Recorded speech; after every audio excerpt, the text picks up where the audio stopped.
ROM hacks. This is where In a few seconds, I'm going to show you one of the most disturbing things happening in science right now, and almost no one is talking about it. That's why we made this video. You're looking at a computer in a laboratory called Cortical Labs. It's playing Doom. But look closer. There's nobody playing it. Or actually, there is, they just can't get out. They are trapped there because this computer is running on living human brain cells. And those cells are the ones playing. So why would anyone build a computer out of brain cells? It basically comes down to power. AI uses a massive amount of electricity, and that number keeps going up. Amazon investing another $15 billion. Meta continuing its massive investments in AI, this time in the form of compute power. The computing power it takes to train these models roughly doubles every 6 months. Almost nothing in the real world grows that fast, but you can't build power plants that quickly. So there's a growing gap between what AI needs and what we can actually supply, and it keeps getting wider. You can see the panic in what the big companies are doing. They're going after energy now, not just better software. Old nuclear plants that got shut down years ago are being turned back on just to power them. Companies are signing deals to lock up huge chunks of the grid years ahead of time. It's not really a race for smarter AI anymore, it's turning into a race for electricity. So a few researchers went a totally different direction. They looked at the brain. Because the brain figured this out a long time ago. Think about what your brain is doing right now and how little it runs on. Everything you're thinking runs on about 20 watts. We're using whole power plants just to copy a small piece of what your brain does on basically nothing. And it learns way better than our machines too. To teach a computer what a dog is, you have to show it thousands of photos. A little kid sees a dog once or twice and just gets it. So how did we get from that to a dish playing Doom? It took 3 steps. Back in 2008, researchers grew a sheet of rat neurons and hooked it up to a little robot. And the cells actually drove it around. It sounds bigger than it was. The neurons just sat flat on a grid of electrodes and connected to their neighbors. That was pretty much it. This was nowhere near a real brain. And it wasn't even the first time someone had wired living tissue to a machine. One team even did it with the brain of a lamprey. The footage always looked a little like a horror movie. And from the start, people had one real doubt. Were the cells actually driving, or was the computer just taking their random signals and making it look that way? Keep that question in mind, we're coming back to it. The second step came in 2013. A scientist named Shinya Yamanaka showed you could reset a grown-up cell all the way back to the start. He found 4 proteins that turn a regular cell into a blank, brand new one. And from there, you can turn it into almost anything, including a neuron. That was huge. It meant you didn't have to take neurons out of a brain anymore. You could just take a bit of skin and grow them. There was another big step too. If you grow neurons on a flat dish, they only connect to the ones right next to them. But if you let them grow in 3D, they start to organize on their own. They spread out, fold into layers, and form the rough beginnings of real brain regions, kind of like an embryo does. One of those tiny balls of tissue is called an organoid. Then, in 2022, a company called Cortical Labs put all of this together into something they called Dish Brain. They grew about 800,000 neurons, part mouse and part human, and taught them to play Pong. 2 things about this were a big deal. First, a dish of cells was actually working toward a goal. Second, and this is the weird part, they'd figured out how to teach it.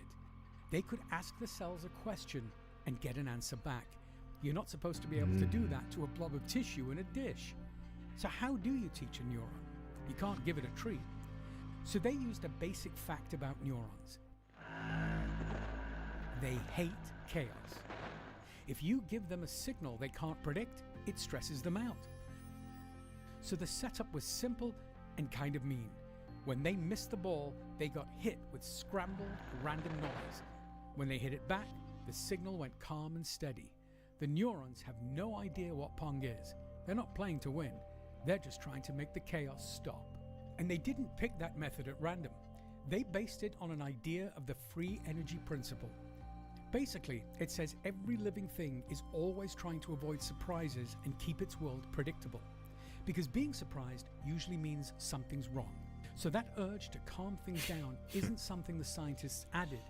It might be the most basic thing a living cell does. But there's a big catch. We can grow brain tissue in 3D, and we can talk to living neurons. We just can't do both at the same time yet.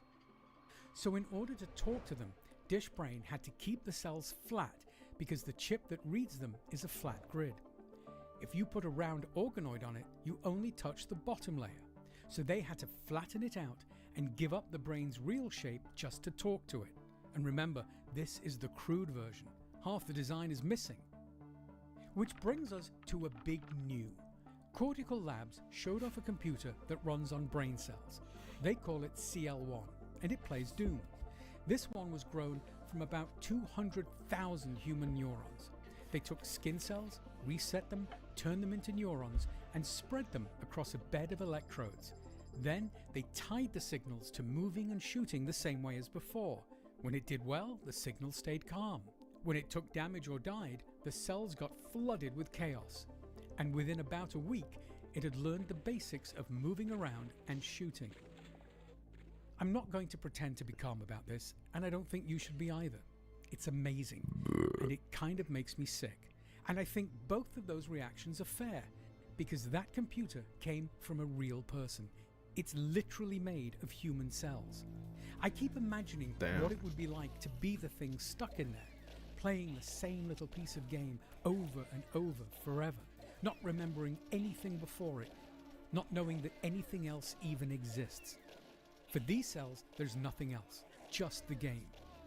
Are we making a piece of a human being whose whole world is getting shocked inside a violent video game just to save some electricity? For years, we worried about the opposite thing. Humans turning into machines, chips in our heads, that whole idea.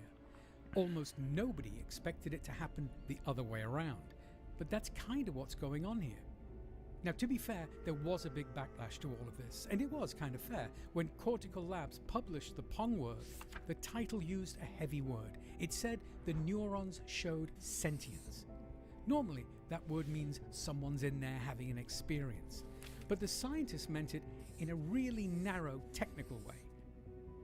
Basically, anyway, the story blew up, and a lot of scientists were angry too. About 30 of them signed a letter saying the company had twisted the word just to get headlines and oversold the whole thing to help the business. Their worry was pretty practical. Too much hype leads to backlash, and enough backlash could shut down a young field like this. And this research really matters. Scientists use these same cells to build living models of human diseases. They can watch how a disease develops and test drugs on tissue that's way closer to ours than a mouse's. That could save real lives and replace a lot of animal testing. It would be a real loss if a stunt with Pong and Doom dragged it all down. Doom really was kind of a stunt. The audience asked for it, and it made great marketing. But it brings us right back to that doubt from 2008. Is the brain really playing, or is the computer just cleaning up random noise and making it look good? Almost 20 years later, we can finally check. The developer behind the demo, who goes by Sean Call, released the code so anyone can read it. And what's inside is not just a brain in a box. There are 3 parts. First, a normal computer chip running an AI that watches the game and decides when to reward and when to punish. Second, the 200,000 human neurons. And third, a translator in the middle passing messages both ways. Here's the uncomfortable part. Almost all of the actual smarts are on the chip, not in the cells. Reading the screen, running the learning, telling a win from a loss, that's all the computer. The developer was even worried his AI would get so good it wouldn't need the neurons at all. So he ran a simple test. He took the cells out and replaced them with pure random noise. And the learning just stopped. So the neurons are doing something real, even if it's a small part. So the truth is somewhere in the middle. It's not a brain playing on its own, but the cells aren't just for show either. It's mostly a normal computer doing the work, with living cells adding a small but real piece. That's where we are today, and here's where I think it goes next. I don't think that small biological parts stay small. Labs all over are racing to grow this tissue in full 3D and connect to it properly, and it's already turning into a business, a huge business. A Swiss company called Final Spark rents out living human neurons over the internet. You pay a monthly fee, log in from anywhere in the world, and run experiments on 16 tiny human mini brains that they keep alive in their lab. And their whole pitch is the same thing we started with: energy. They say these living chips can run on up to 1,000,000 times less power than a normal one. So this weird one-off experiment is basically becoming a product you can subscribe to. And I believe sooner or later, someone's going to connect a full 3D mini brain and close that last gap. But let's go back to that Doom machine for a second. Most of the smarts are in the computer. The cells only do a little, so it would be easy to hear that and just ignore it. But being smart was never the scary part here. Being smart and being awake are two different things. You can be great at solving problems and still not feel anything at all. So the real question isn't whether those cells are clever, it's whether anyone's actually in there. And it turns out being able to feel might not need a big smart brain at all. A renowned neuroscientist, Mark Solms, argues almost the opposite of what we were taught. Solms says feeling isn't something that sits on top of intelligence. He thinks it comes first, underneath everything else, and that it comes straight out of the basic drive to stay alive. Think about what came first in evolution. It wasn't logic or language. The earliest living things weren't solving anything. They were just doing something much simpler and older, moving toward what kept them alive and away from what didn't. So something like feeling was already around long before thinking showed up. Now think back to how these cells get trained. Chaos when they fail, calm when they succeed. That's the free energy principle again. That same drive every living thing has to avoid surprise and keep itself steady. And if Solms is right, that drive isn't just close to feeling. It might be where feeling actually starts. So maybe we've had it backwards this whole time. We're not slowly building a mind and waiting for it to wake up at the top. We might be poking at the exact thing feeling comes from, right at the bottom, from the very first moment we turn the dish on. And if something in there did start to feel, we'd probably miss it completely. We can barely spot it in each other. In 2006, a scientist named Adrian Owen studied a young woman who everyone had given up on. They'd called her vegetative. He put her in a brain scanner and asked her to imagine playing tennis. And her brain lit up exactly like yours would. She was completely awake and aware. She just couldn't move or speak to show it. And a later study found out that about 1 in 4 patients written off like that are actually still aware. So if we could miss a fully conscious person lying right in front of us, what chance do we have of spotting it in a clump of cells? We like to tell ourselves that feeling needs the right parts. Pain receptors, certain brain structures, but even that is shaky. Insects don't have a visual cortex, and they clearly see, so feeling might run on parts that look nothing like ours, parts we'd never even think to check. When the noise in the dish gets too loud, the cells turn their response down like they're trying to block it out. Something in pain would do that, but so would something that feels nothing at all. Backing away from a bad signal isn't the same as suffering, and from the outside, there's no test that can tell the two apart. This is what the philosopher David Chalmers called the hard problem. We can map every single cell in a brain and still have no idea how it turns into an actual feeling. So let me be honest about both sides of this. Think about what this research could give us.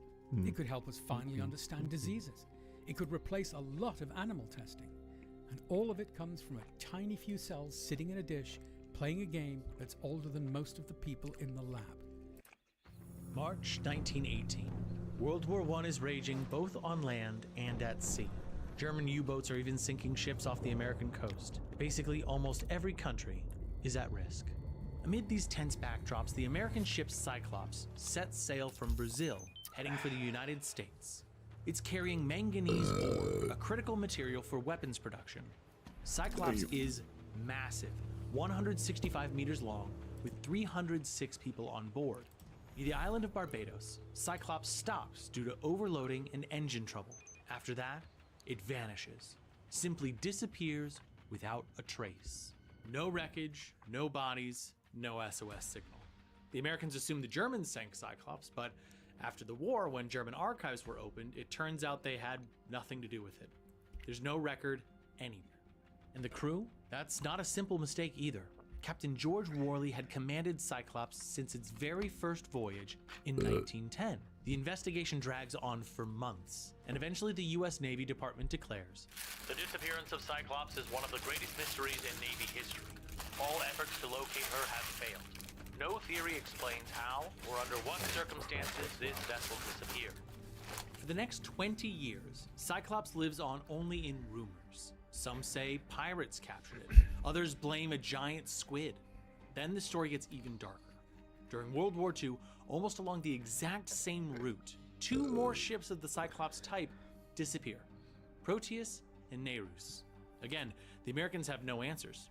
No distress signals, no wreckage, no bodies. They assume the Germans sank them, but once more, there's nothing to confirm it. The US simply doesn't have time to investigate further. There's a war to fight.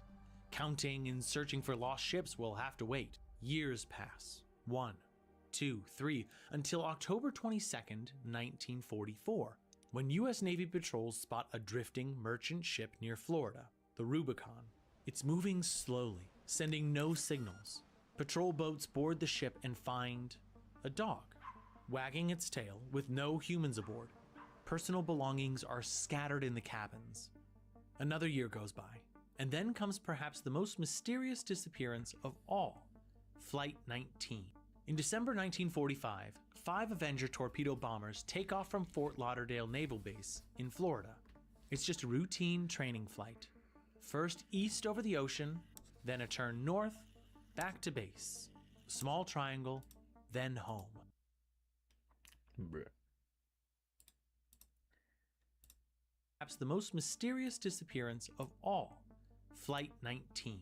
In December 1945, 5 Avenger torpedo bombers take off from Fort Lauderdale Naval Base in Florida. It's just a routine training flight. First east over the ocean, then a turn north, back to base. Small triangle, then home. The flight is led by seasoned pilot Charles Taylor. At first, everything is smooth. The pilots practice their maneuvers and prepare to return. But suddenly, Taylor reports a compass problem. "We cannot be sure of any direction. Everything is wrong. Strange. The ocean doesn't look right." The last transmission reaches the base at 6:04 p.m. And after that, silence. They dispatch 2 Mariner-class seaplanes to search for the bombers. One of them, carrying 13 people, also disappears. In a single day, the US loses 6 aircraft and 27 servicemen. Still, no bodies, no wreckage. So, what really happened? It appears the Americans flew straight into the Bermuda Triangle, a mysterious zone said to harbor sea monsters and even flying saucers. Here's the twist. At the time, no one called it a triangle. Up until the late 1940s, each disappearance was seen as an isolated incident. Only later did people notice a suspicious pattern start to emerge. The first article about strange wonders near the Bermuda Islands appeared on September 17, 1950. It comes with a map attempting to link the disappearances. Though no modern triangle exists yet, the outline is slowly forming. 2 years later, paranormal magazine Fate publishes its own story. It lists the latest disappearances near Bermuda, South Florida, and Puerto Rico, along with Flight 19 and ships carrying manganese ore. Then comes a turning point. American writer Vincent Gaddis grabs a pencil and ruler and outlines the area with the most disappearances. In February 1964, he writes an article titled "The Deadly Bermuda Triangle," describing the terrifying events said to occur there. Gaddis later turns the idea into a book, but it doesn't gain huge popularity. Another 11 years pass, and in 1974, former military officer Charles Berlitz jumps in, publishing The Bermuda Triangle. This time, it explodes. 20 million copies sold, dozens of languages, and huge royalties. Why? Berlitz claims everything in the Bermuda Triangle disappears because of Atlantis, the legendary sunken continent. He believes it went down right in the triangle, creating special energy fields that interfere with compasses and radio signals. That's why ships and planes start disappearing one after another. Berlitz even includes disappearances that never occurred there or happened centuries earlier. Thanks to the book, the Bermuda Triangle goes viral. In 1978, Steven Spielberg releases Close Encounters of the Third Kind, featuring Flight 19 being abducted by aliens. A Bermuda Triangle board game even hits the market, along with countless documentaries, news segments, and even a Scooby-Doo episode. Be sure to drop a like if you liked that show as much as I did. As hype builds, more Bermuda Triangle stories emerge. From the 1960s to the 1980s, planes and ships supposedly vanish without a trace. The world starts to wonder, could there really be a massive black hole near America, sucking in people, metal, and even common sense?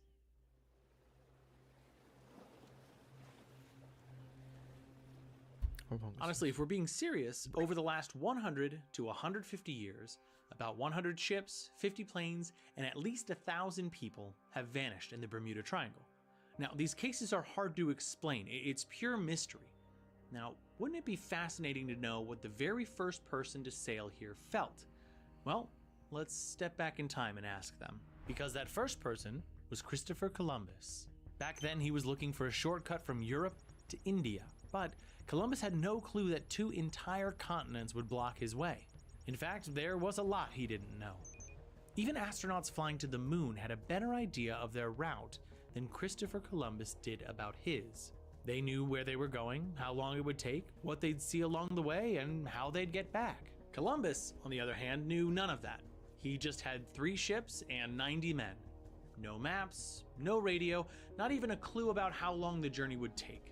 Yet, he sailed on and eventually reached the area we now call the Bermuda Triangle. And that's when his mystery story began. In his ship's log, Columbus describes the sea he sees here, thick with dense seaweed.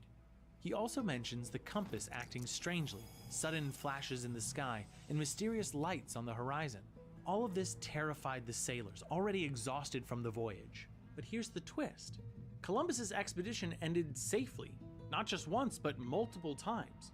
Word of all his strange observations in this region eventually reached Europe, and so people thought, well, that's scary. Why would anyone sail there? But then treasure was found in the Americas, so fear didn't stop sailors from heading this way. Now, let's break it down step by step. The most famous Bermuda Triangle tale involves compass problems. Columbus noticed that at one point, his compass needle stopped pointing to the North Star and shifted towards northwest. Interesting, he thought, and just kept sailing. But his superstitious crew freaked out. Columbus decided to explain it, saying maybe there's some other point in the world that the compass is pointing to. The sailors believed him, calmed down, and the journey continued. Basically, Columbus made it up, but he ended up being right. The compass needle doesn't point to the North Pole, not even the North Star as people once thought. It actually points to the North Magnetic Pole, which today is roughly here. And it's always on the move. Did you refund Back in Columbus's time, it was somewhere around Canada.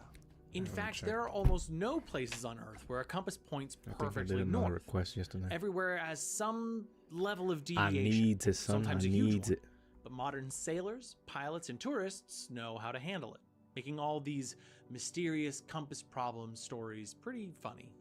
As for that sudden flash in the sky, it was most likely just a meteor. Sailors all over the world had seen them at different times. Now, about those mysterious glows, Columbus's crew was desperate to see signs of land. Maybe a fisherman waving a torch or a signal fire along the coast. They were exhausted and starting to lose hope of ever finding land. So it's easy to see how they might have imagined a light on the horizon or even mistaking a mirage for one. Yet this area kept spooking them, and for good reason. The region Columbus sailed later became known as the Sargasso Sea.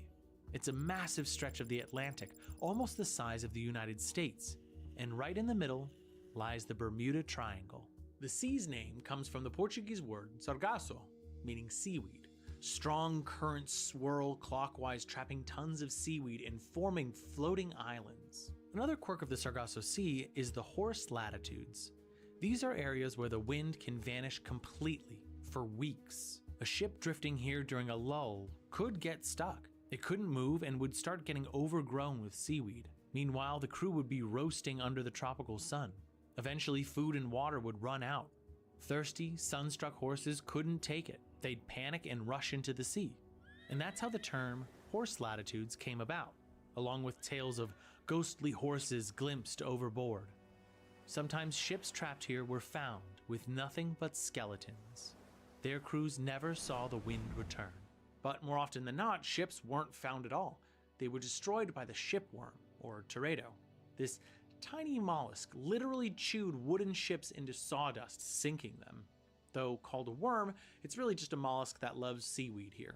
In legends, it became a terrifying monster gnawing ships to pieces. So, trying to count how many ships vanished here over 400 years, from Columbus to the 20th century, is basically impossible.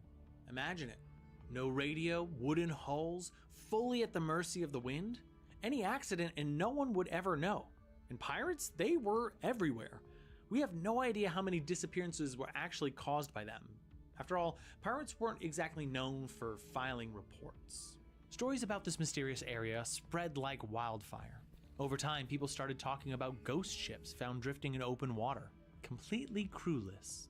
One of the most famous tales is the Mary Celeste. Discovered in 1872, the ship was intact, fully stocked with food and all the crew's belongings, but the crew was nowhere to be found. Newspapers blamed the Bermuda Triangle, but actually, the Mary Celeste was found far from the triangle, in another part of the Atlantic altogether. In short, the triangle had a shady reputation long before modern times, but while ship disappearances in the past are pretty easy to explain, modern ones are a little trickier. In the 19th century, sails were replaced by steam engines, wooden hulls were reinforced with metal, and by the early 20th century, radio communication became a thing. Radio often saved sailors' lives, but not everyone used it. In 1909, Joshua Slocum, the first person to sail solo around the world, disappeared in the Bermuda Triangle. On November 14, 1909, Slocum set off on his yacht, the Spray, heading for South America. His route took him right through the triangle, and after that day, he vanished. How you doing? So how could such an experienced sailor just disappear? Actually, it's not that surprising. Slocum was 65. A storm could have sunk him, or a large steamship could have collided with him. Sounds unbelievable, but these things really happened in the 19th and 20th centuries. Large steamships were clumsy. They couldn't turn quickly or slow down fast. Meanwhile, small boats sailed at night with almost no lights, no radar, no GPS. Sailors relied entirely on their eyes. That's why the Titanic didn't see the giant iceberg. So imagine spotting a tiny yacht like Slocum's. Now, let's return to the Cyclops, which kicked off this story. Size alone doesn't explain its disappearance. It was only 100 meters smaller than the Titanic and even had radio. So what happened to it? And to the Proteus and the Nereus? Clearly they sank, but the big question is, how exactly did they go down? First, ships of this class had design flaws. Sailors on the Cyclops reported weird metallic creaking sounds and even saw the deck bend under small waves. The beams running along the hull had weakened due to rust. The same problem affected Jason, and the cargo ship Chucky, built like Cyclops, literally split in half despite calm seas. The second reason? Manganese ore cargo. It was denser than the coal the Cyclops was designed to carry. That means a ton of ore takes up less space than a ton of coal. This left extra room on the ship, meaning that the ore was able to shift from side to side. On top of that, the Cyclops could carry a maximum of 8,000 tons, but on its final voyage, it was loaded with a whopping 11,000 tons. To make things worse, one of the engines broke down along the way. Still, the crew pressed on. The ore was critical for the war effort. And finally, there was a nasty storm in the area at the time. Most likely, the storm caused the ore to suddenly shift to one side. The ship tilted, water rushed in, and it either capsized or split in half and sank. It happened so fast that the crew didn't even have time to send an SOS. The Proteus and the Nereus were also carrying manganese ore and ran into the same problems as the Cyclops. The only ship in this series that didn't sink on its own was the Jupiter, and that's only because it had been converted into the first US aircraft carrier and later sunk by the Japanese during World War II. Okay, what about the Rubicon, where only a dog was found on board? All we know about this case is from the New York Times. The headline read, "Drifting ship has only one dog." Said, please watch Final Escape by Cron Delta. I can't fully read what it says. Hold on. I need to fix this chat.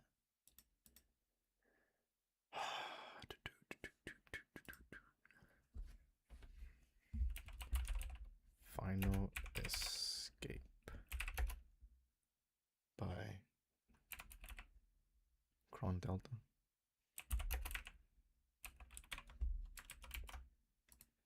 Dog on board. Sounds mysterious until you read the article. The Jupiter. It turns out the ship didn't have lifeboats. Its mooring line had snapped, and the last log entry was made while the Rubicon was docked in Havana, Cuba. The journalists tried to make sense of it. When the ship was in Havana, a powerful hurricane struck. The crew had to abandon Rubicon and reach shore on lifeboats. Everything happened so quickly that they even forgot the dog on board. Then the hurricane grew so intense that the mooring lines couldn't hold and it snapped. And the Rubicon was carried out to open sea. Friday Night Funkin' or something? No official investigation was done at the time since everyone was focused on World War II. Reporters tried to track down Rubicon's crew, but they came up empty-handed. Maybe the sailors just didn't want to talk. There's even a theory that the ship was carrying contraband, and the crew might have vanished on purpose. After the war, when the communists took power in Cuba, any investigation became nearly impossible. And so, the story remained a forgotten mystery until Bermuda Triangle fans brought it back into discussion. Now, onto the most famous case. What about Flight 19? How did 5 planes vanish without a trace? And then a 6th plane disappeared in exactly the same way. Since then, the Flight 19 story has become wrapped in chilling details. Supposedly, in their final moments, the pilots said something like, "We're entering white water, don't come after us. They look like they're from space." But official reports and radio transcripts tell a different story. The only pilot with real experience in these flights was the group commander, Lieutenant Taylor. The rest were trainees. And the weather wasn't on their side that day. Strong winds and heavy rain. Lieutenant Taylor's compass was malfunctioning. And because he was the commander, everyone followed his orders. Soon enough, the planes got lost and Taylor reported their position to the base. The trainees repeatedly suggested turning west towards Florida. The base told Taylor the same thing, but he kept to his plan. Then, he sent the last message. "All aircraft stay close. If we don't see land soon, we'll have to make an emergency landing in the water. When anyone drops below 10 gallons, we all descend together, okay?" As you can see, there's no mention of any white water or aliens. Right after the planes vanished, an official investigation began. The crash was blamed on Lieutenant Taylor, who was reportedly in a mentally unstable state. He got confused about his position and made several geographic mistakes. The cadets trusted him and followed his lead until the very end. They flew over the ocean until their fuel ran out, and then they ended up in the water. Later, Lieutenant Taylor's mother managed to clear her son of any blame. So in the final report, the crash is officially listed as unknown. As for the disappearance of the rescue plane, this one is actually easier to explain. Just 20 minutes after it took off, the merchant ship Gaines Mill reported over the radio an explosion in the sky with an oil slick on the water. The ship also sent the coordinates, which matched perfectly where the rescue plane should have been at that moment. This tragedy happened because of the quirks of the Mariner planes. They trapped gasoline fumes in the cabin so any spark could set them off.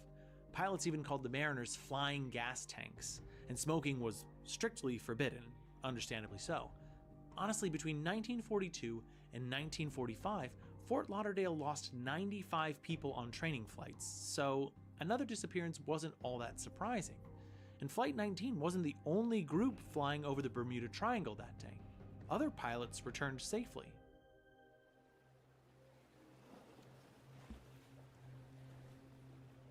The ocean. It's a pretty scary place, and honestly, we have no idea just how scary, especially if you go all the way down to the very bottom.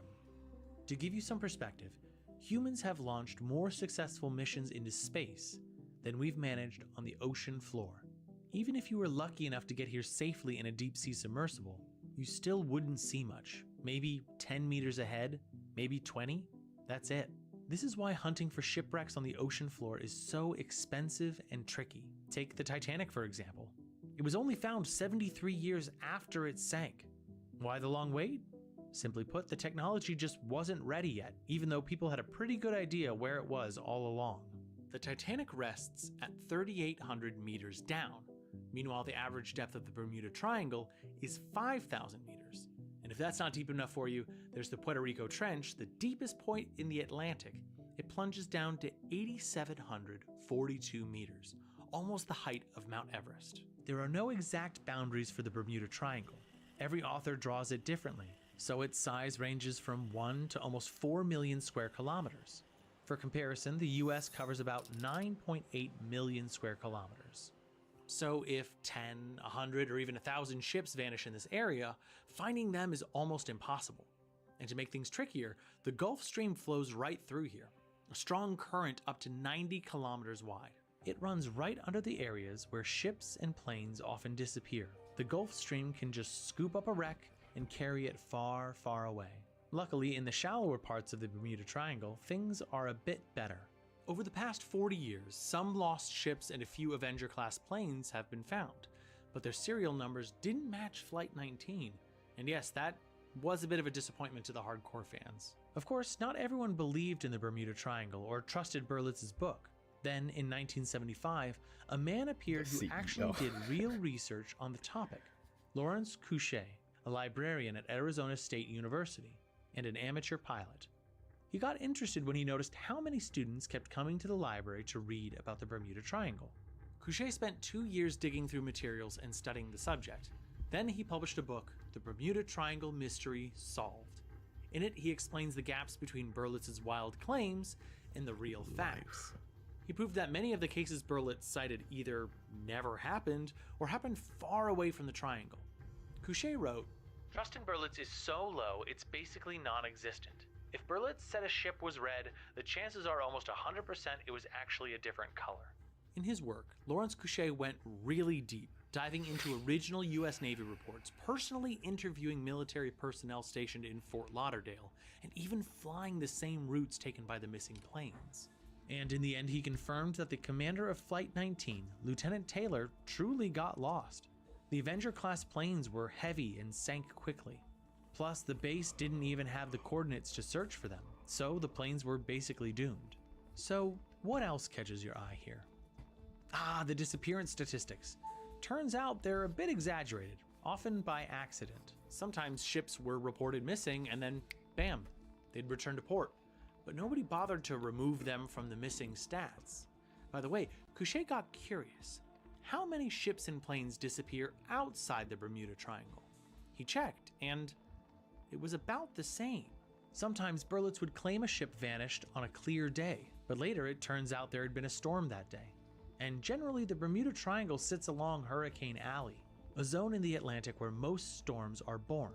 So there's really nothing mystical going on here. Couchet verified a lot of this, but scientists weren't fully satisfied and kept hunting for other explanations, like magnetic anomalies or methane bubbles rising from the ocean floor, which could sink ships. For a long time, the latter was considered almost the main theory. How would this theory explain disappearances? Through underwater landslides, huge volumes of methane suddenly erupt from the ocean floor, sending millions of bubbles to the surface. The water's density would drop and it could no longer support a ship, so it sank. This theory also explained planes. If an aircraft flew through a massive methane cloud, its instruments could give false readings. The pilot might think they were gaining altitude, but in reality they were dropping, eventually crashing into the water.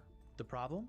This idea had some weak points. Methane deposits aren't just in the Bermuda Triangle. They exist worldwide. Also, the US Geological Survey checked it and found that the last major methane release in this region happened 15,000 years ago.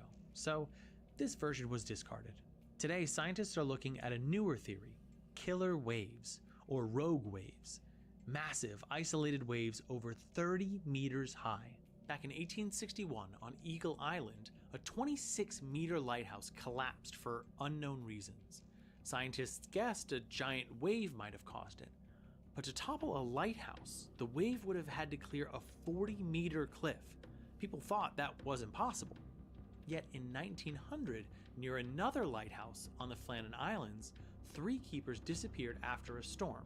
Rescuers found wave-damaged crates sitting 33 meters above sea level. Sailors returning from voyages also reported massive waves, but nobody believed them. How do you measure a wave with your eyes? Maybe they just imagined it. Plus, rogue waves didn't fit any mathematical models. Oceanographers thought the maximum wave height was 20 meters. Everything changed on January 1st, 1995, when a 26-meter wave was recorded near the Dropner oil platforms off Norway. Rogue waves are different from tsunamis caused by underwater earthquakes. See, tsunamis can be predicted, gain height near the shore, and rarely threaten sailors out in the open ocean. Rogue waves, however, appear out of nowhere, often even in calm, sunny weather. And most importantly, we still don't fully understand why. In 2000, the European Space Agency launched the Max Wave project to study them. Satellites monitored the ocean and spotted 10 waves taller than 25 meters over just 3 weeks. So it's very likely that some of the ships that vanished in the Bermuda Triangle were victims to these killer waves.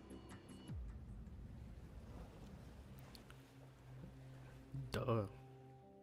Killer waves, sure, they're scary, but they're rare. They definitely don't explain all the disappearances in the Bermuda Triangle. And honestly, do we really need a single cause that explains everything? Isn't that a bit odd? This region is very busy. It's been bustling since the day it was discovered. Saying that a lot of ships and planes sank here is like saying there are a lot of car accidents in the New Jersey Turnpike.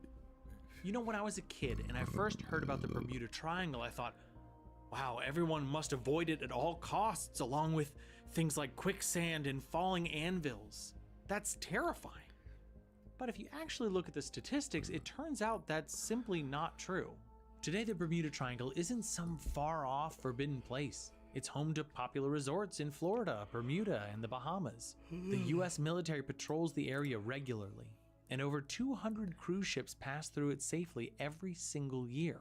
All in all, over the last 100 years, around 10 million vessels and aircrafts have passed through this region. And if only 100 ships and 50 planes went missing, that's just 0.001% of the total. The well-known insurance company, Lloyd's of London, has confirmed multiple times losses in the Bermuda Triangle are comparable to those in other parts of the ocean. Ships don't pay extra just to pass through. In 2013, the World Wildlife Fund even conducted a study to identify the most dangerous zones at sea. And guess what? They list Southeast Asia, the Mediterranean, and the North Sea, but not the Bermuda Triangle. The WWF report explains that nearly 50% of maritime accidents happen due to bad weather, poor safety practices, aging ships, or crew errors caused by fatigue. So it might seem like the case is closed. What else is there to discuss? But nope. Lawrence Couché's book, which carefully dismantles the Bermuda Triangle myths, never really caught on. Unlike Berlitz's book, people continued believing the nonsense and brushed off scientific evidence as fake. Fake by whom? The US government? Reptilians? Nobody ever really clarified. Meanwhile, Bermuda Triangle fans would travel to the area themselves only to be disappointed when nothing mysterious happened at all. Apparently the mystery was never there to begin with. Today in the internet age, information is open and easy to verify.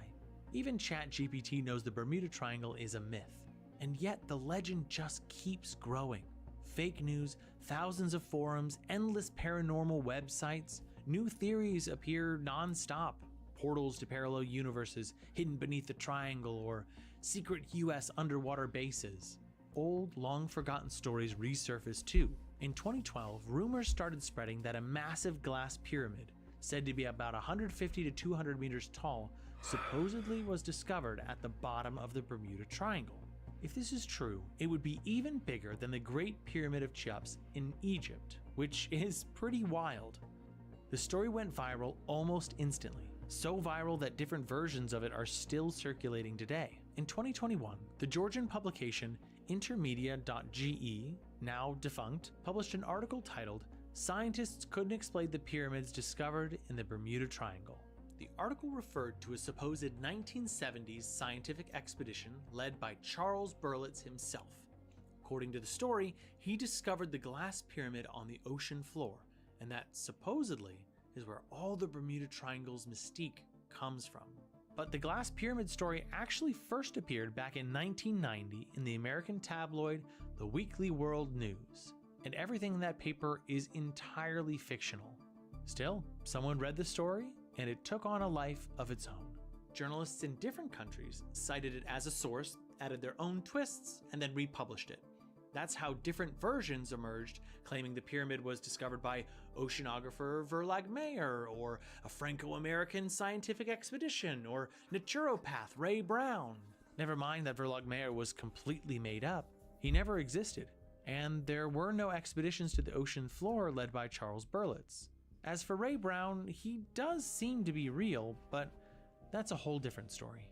Journalists wrote that Ray claimed to see bronze hands at the bottom holding a crystal ball just like that. He grabbed the ball but never showed it to anyone. And here's the kicker, he didn't have time to explore the pyramid itself because his air was running low and he had to surface quickly. Of course, we don't have any evidence beyond Ray's own words, and info about his scientific work, you'll only find it on pretty unreliable articles on even sketchier websites. So check your malware if you're going on there. By the way, naturopathy, which Ray Brown practiced, is a type of alternative medicine that's not scientifically supported and can sometimes do more harm than good. And the dates for when he supposedly found the pyramid, they're all over the place. 68, 70. Honestly, I wouldn't be surprised if Ray Brown the naturopath was more legend than real person. This whole story is a perfect example of how modern myths get started.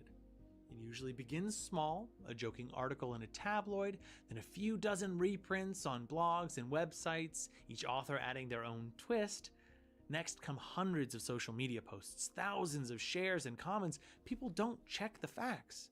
And before you know it, fiction becomes fact.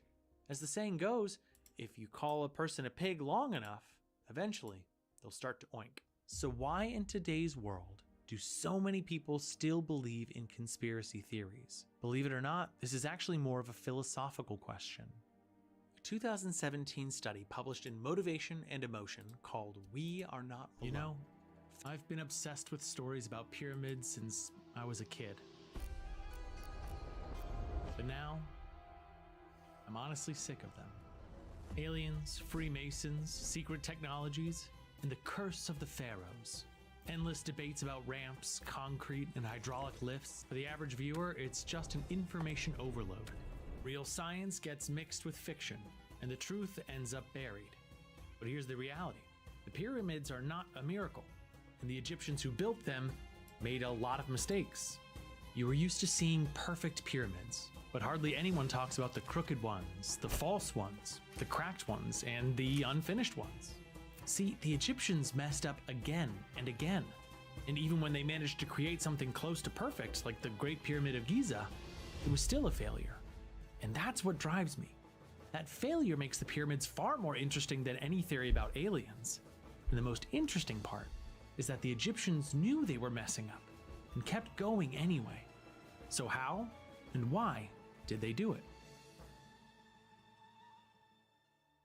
It all started when the heat in North Africa really got to people. Where the Sahara now stretches, it wasn't always a barren desert. Rivers flowed through here, zebras grazed nearby, and humans hunted them. Eventually, though, the heat dries everything up.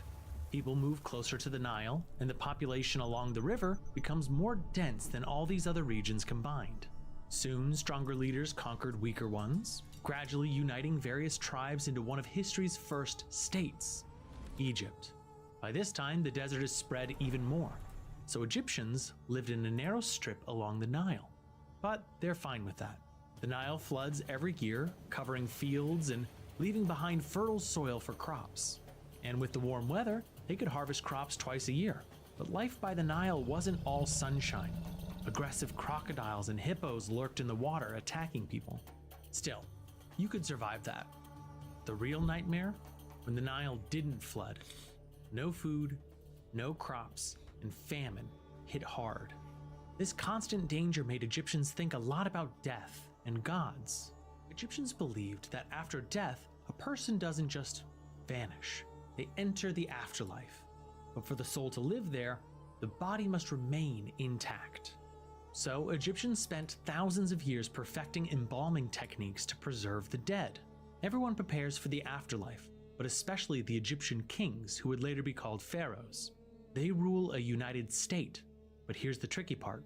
Different regions worship different gods. So how do you keep everyone happy? See, kings and Egyptian priests come up with a clever system. The pharaoh isn't just a person, he's a living god on earth. Every Egyptian can worship their own gods, cows, cats, crocodiles, but the pharaoh must be honored above all. Why? Because he talks directly to the gods, making sure the Nile floods properly and beer is brewed. And of course, someone this important needs plenty of items for the afterlife. So a pharaoh's tomb contains everything, from dishes and weapons to servants and animals. But all this treasure attracts grave robbers. They dig up tombs, steal valuables, and even damage the mummy itself. Then the desert eventually covers the site, and after a few generations, no one remembers that a mighty ruler was even buried there. That's a problem. The living god cannot just lie anywhere. His tomb has to stand out. And so, the Egyptians figured out how to make a tomb that truly stands out. They built simple brick mastabas, rectangular tombs with sloping walls. The largest of these could reach 12 meters tall with a base of 50 by 25 meters. Inside, they carved a maze of underground chambers to hold the sarcophagus, the mummy, and treasures, all buried 15 to 30 meters below ground. Then they sealed the tunnels to keep everything safe. For a long time, pharaohs were buried this way. But Egypt was changing. Around the 2600s BCE, Pharaoh Djoser comes to power. He creates a giant bureaucracy in Egypt. Yes, even a god needs a team of administrators. These officials take on more and more responsibilities. Djoser's right-hand man, Imhotep, holds a title so long it's almost impossible to read. In short, he's basically the first prime minister in history. This prime minister comes up with a way to make the pharaoh's tomb even more spectacular. He suggests placing one mastaba on top of another, then another, and that's how the first Egyptian pyramid is born, Djoser's pyramid. It doesn't look like the pyramids we know today. It's more like a giant staircase. Inside, it's still empty, because carving interior chambers is tricky. So, the pharaoh's tomb remains underground for now. As for size, the pyramid reaches 62 meters, about as tall as a 20-story building. Nothing like it had existed before. After Djoser, other rulers tried their hand at building pyramids too, but most ran into problems. Some didn't finish before the pharaoh died. Others made mistakes early on, and the pyramid collapsed. Year after year, through trial and error, the Egyptians got better and better, until they finally succeeded. This happens under Pharaoh Huni. They built a pyramid at Meidum, taller than Djoser's, at 65 meters. It's made of limestone blocks and clay bricks in 7 layers, of which only 3 remain visible today. The plan was to create the first smooth-sided pyramid, but it survives in this unusual form, earning the nickname the Collapsed Pyramid. But it does have a burial chamber inside, above ground. For Egyptian engineers, this was a serious challenge. The heavy stones could crush the hollow interior. To prevent this, architects built relieving chambers and cleverly distributed the weight.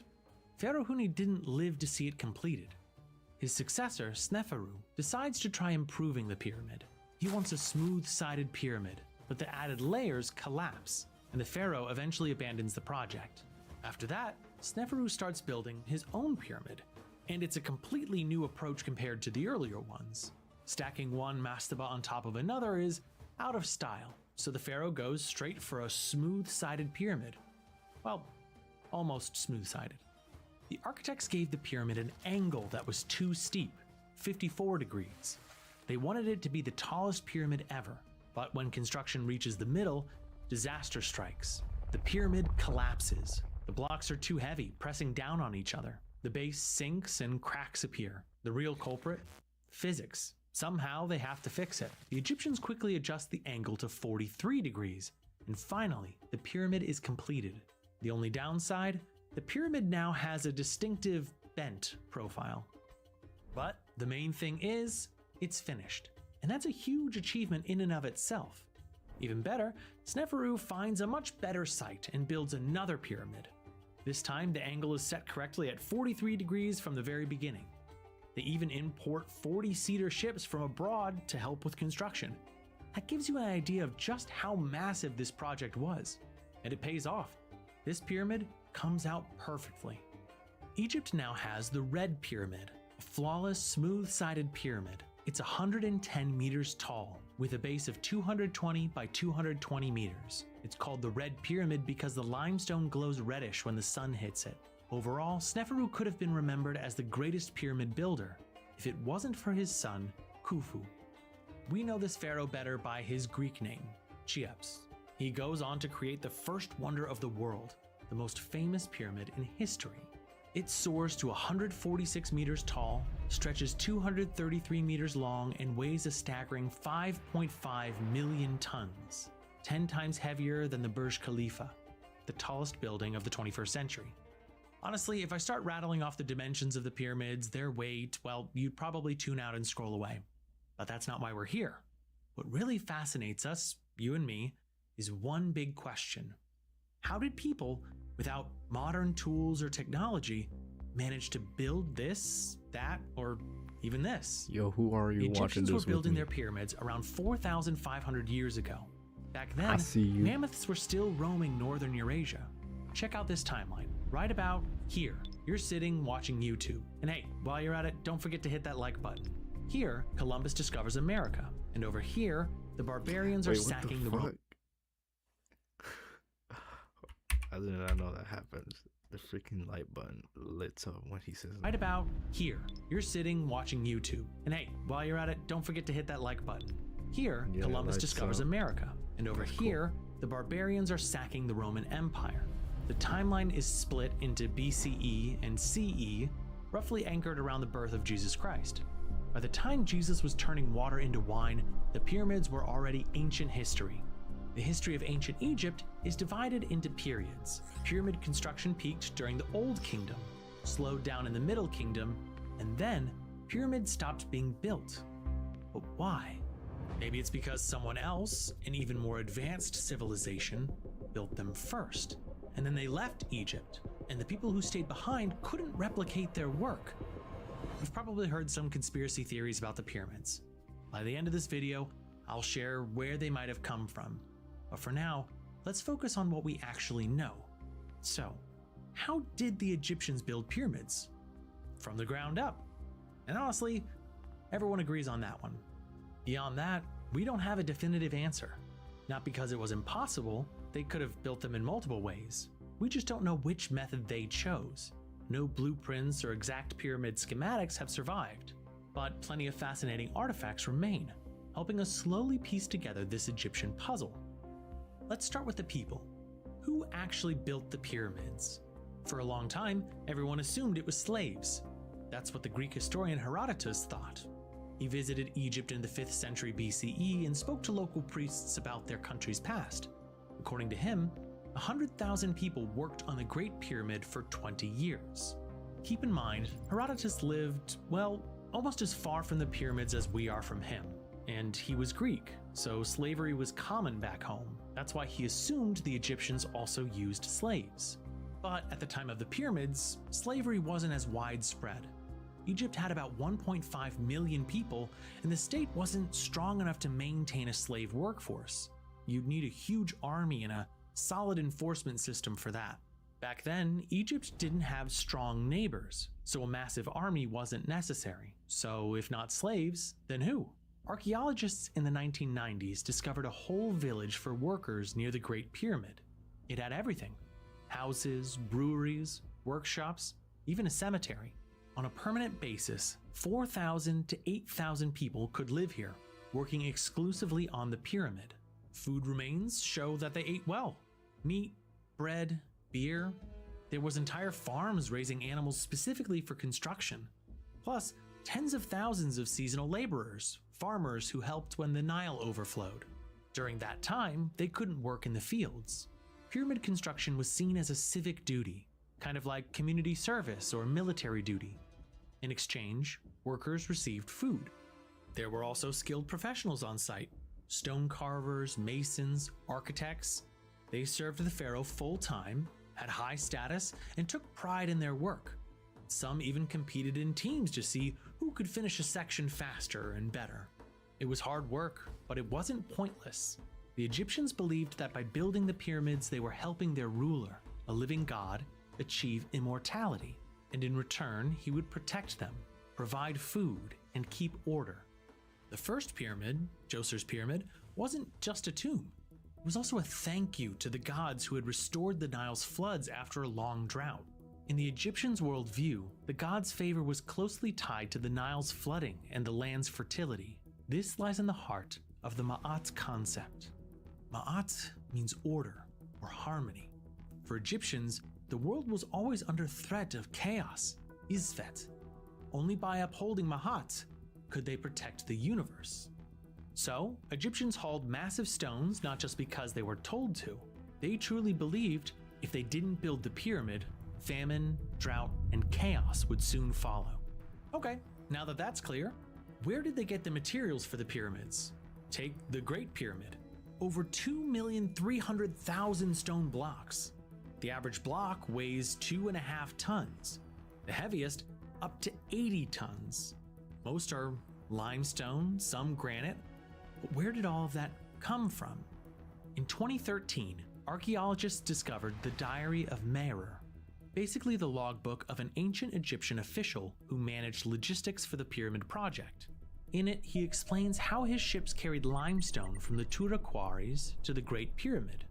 Turns out, every 10 days there were 2 to 3 trips delivering around 30 blocks, each weighing 2 to 3 tons. That adds up to roughly 200 blocks a month. Egyptians relied heavily on the Nile for transport. Some of the heaviest granite stones traveled up to 800 kilometers. Scholars have even found ancient dried-up canals connecting the Nile to workers' settlements, bringing blocks as close to the construction site as possible. But most materials didn't travel far, mainly special white limestone for the pyramid's smooth outer casing. And yes, the pyramids were originally completely white, with a polished shine. At the very top sat a granite or gold-plated pyramidion, gleaming in the sun.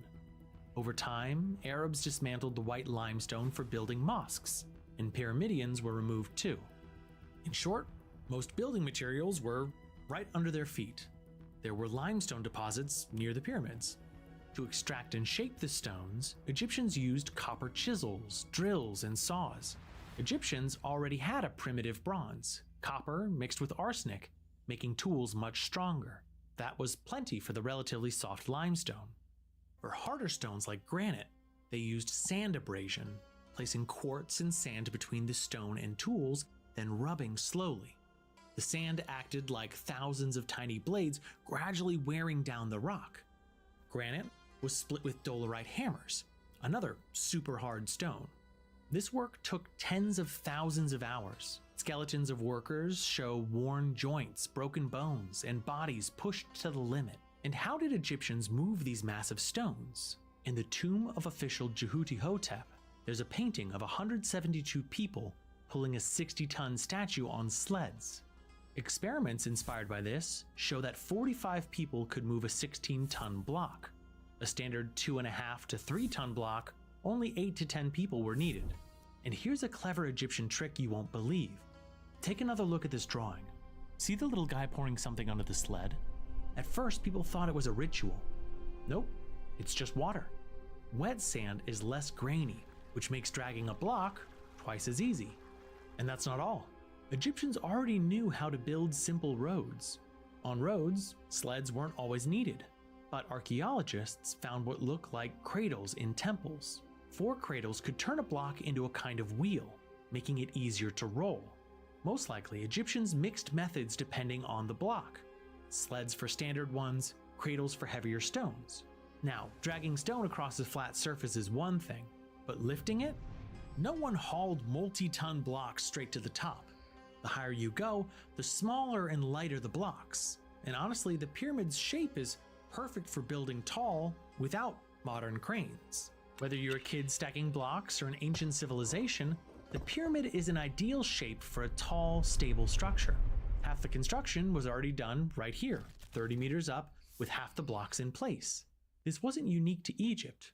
Thousands of years later, ancient American civilizations built pyramids too, and similar shapes appear across Asia. Still, lifting the remaining stones was tough. How they did it is still debated. Herodotus wrote about a lever system, but archaeologists haven't found any evidence. Today, most researchers favor ramp theories. The simplest idea? A straight ramp, but it would have to be huge, practically enormous. That's why another theory came up, a spiral ramp. Mark Lenner, a famous Egyptologist, suggested it might have started at the quarry in the southeast and spiraled around the pyramid. There's also the internal ramp theory. Builders may have combined methods, an external ramp for the lower sections and internal ramps spiraling upward inside the pyramid. In 2018, archaeologists found a 4,500-year-old ramp at Hatnub Quarry. It had posts and steps and was used to lift alabaster blocks. Maybe pyramids were built in a similar way. And here's a recent twist. Some studies explore hydraulic lifts. Personally, sounds a bit far-fetched. I'll leave a link in the description with examples, calculations, and a review of earlier theories. You can check it out when you have some free time. But there's one mind-blowing thing that still amazes scientists: the Egyptians' precision. The sides of the Great Pyramid of Khufu are almost perfectly straight. Every edge points nearly exactly to a cardinal direction. This time, the architects nailed it. Nothing collapsed. They clearly knew their geometry inside and out. Measurements could have been done with simple tools like a sundial or basic geometry instruments. According to Herodotus, the project took 20 years. We calculated that meant laying a brick every 2 minutes. But some calculations are even crazier. 1 block per minute, they say. Numbers that conspiracy theorists love to obsess over. Only they forget one thing. On any big construction site, work happens in parallel. Pyramids were built by hundreds of teams working at the same time. Here's an example. In 2012, Volkswagen produced roughly 9 million cars. By the same logic, that's 17 cars per minute. But Volkswagen didn't make them one at a time. They have factories all over the world working together simultaneously. It's the same with the pyramids. In 2017, archaeologists found an abandoned Khufu quarry and discovered ancient tools. They ran an experiment. Replicate the tools and try lifting a 2.5-ton block by hand. 4 workers, 6 hours a day, managed it in 4 days. So theoretically, 3,500 stonemasons could produce about 250 blocks per day and finish the Great Pyramid in about 27 years. Herodotus' 20-year estimate isn't the only one. Today, many researchers think it only took 25 to 30 years. And don't forget physics. A source in our files shows that fewer than 7,000 professional workers could quarry, process, and build the Great Pyramid. Seasonal workers not even included. After Khufu's mega project, his son Khafra built a pyramid nearby. Slightly smaller at 144 meters, but built on higher ground, making it look taller. The third Giza pyramid, Menkaura's, only 66 meters, noticeably smaller. Why smaller? Several reasons. First, nearby quarries ran low on stone, so more blocks had to be hauled from further away, raising costs. Second, canals used for transport started drying up. And third, religious priorities shifted. Egyptians gradually moved from pyramid building to sun temples for Ra. Meanwhile, priests grew stronger, claiming divine ties, which weakened the pharaoh's power. Local officials got wealthier, building their own tombs, smaller than the pharaoh's pyramids, but just as fancy. By the time Bepi II became pharaoh, the elite barely respected him. He ruled 64 years, and his low ambitions suited the officials perfectly. They continued managing their territories quietly. Around 4,200 years ago, Egypt faced a major climate crisis affecting Africa. A 7-year drought stopped the Nile from flooding. Previously, pharaohs fed the people from state reserves, but now local rulers could only feed their own communities. The result? Famine, abandoned settlements, looted pyramids. Northern provinces were constantly attacked. Nobody trusted the pharaoh to fix these problems. After Bepi II died, the fragile state fell apart. Egypt split into regions, only gradually reuniting later. This began the Middle Kingdom. Egyptians reassessed the past. Old Kingdom pharaohs were viewed as wasteful tyrants who drained resources and failed to protect the country. Pyramid building continued, but at a slower pace. Those that were built were smaller and more modest. Later, Egypt was conquered by nomads, the Hyksos. After they were expelled, the New Kingdom began. Most of what we see in movies about Egypt comes from this era. During the New Kingdom, Egypt became an empire, expanding across Africa and the Near East. Culture flourished. Famous pharaohs ruled, Tutankhamun, Ramesses, Nefertiti, but none built pyramids. Spending 20 to 30 years on huge stone mountains wasn't practical during constant wars. Still, the Egyptians kept building massive projects, like gigantic obelisks or the colossi of Memnon. Art from this period surpassed everything before it. No decline, just fresh new ideas. Now, pharaohs have started carving their tombs into cliffs.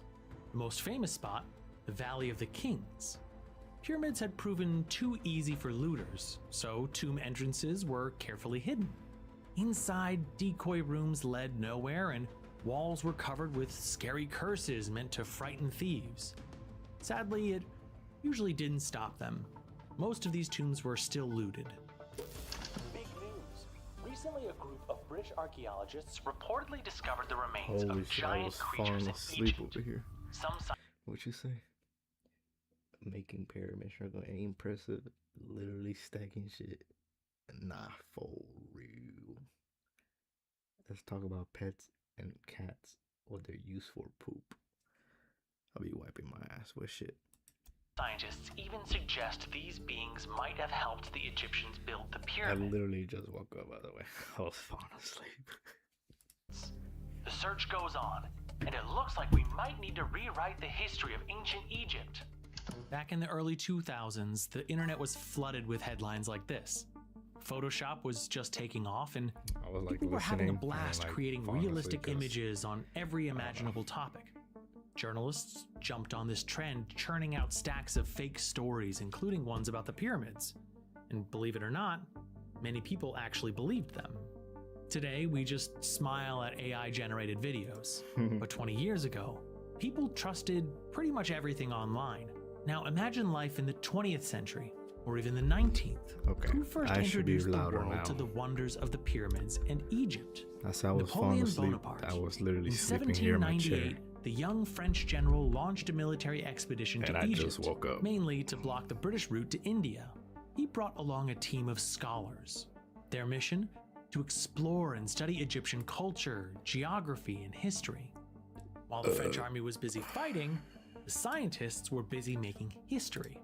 And even though the military campaign failed, their research caused Shut up.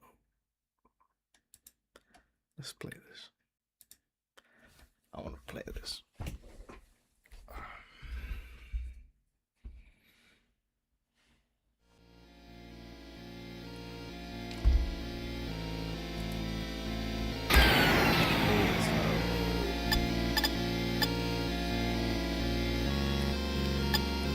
It's loud.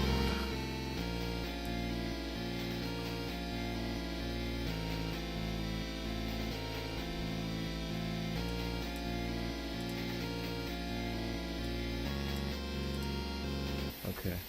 Because bees, nah, shut up! Mute this thing. You lost me. Get off this. Afro. Yes. I heard good things about this. I heard good things about this mod.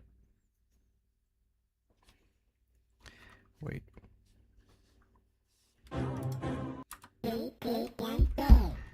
Oh.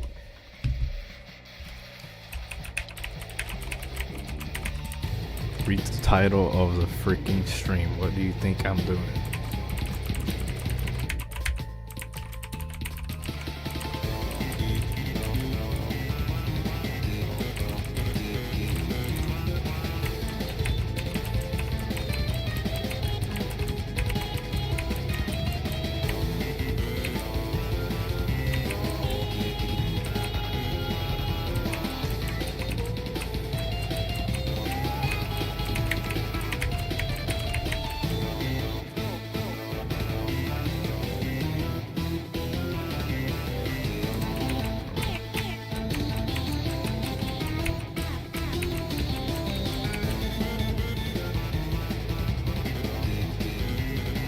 This is very tough. This is extremely tough. I'm literally tough right now. Literally woke up from a power nap and straight to bullshit. I fell asleep watching that video. That video was so boring.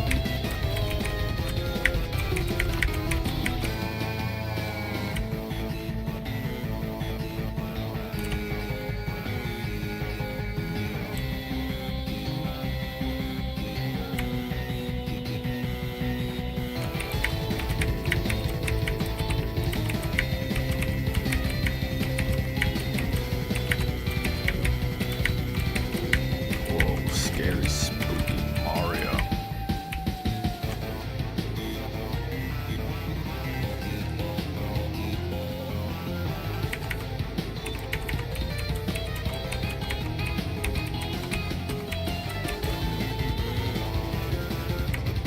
Oh, fun.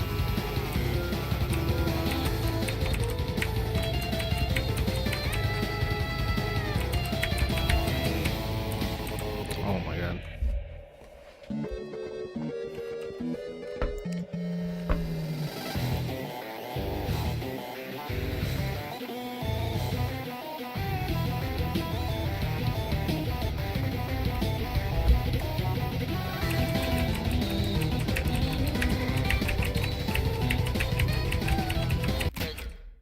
I'm not supposed to do that?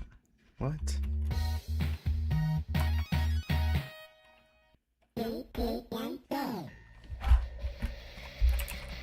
Okay, I'm not supposed to hit the mushrooms apparently. God, I hate this chair. I need a new chair. That's my next new investment.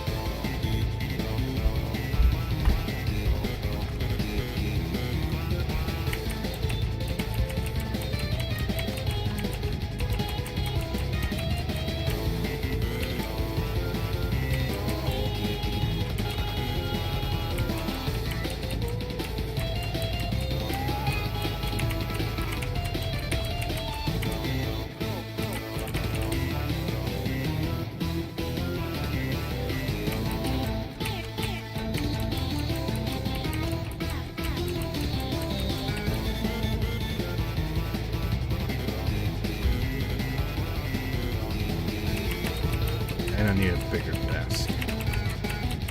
Oh my lord. How did that happen? Netspan goes bald and I don't even know. Wait, hold on. I can't read it. Something about Netspan. I love Netspan.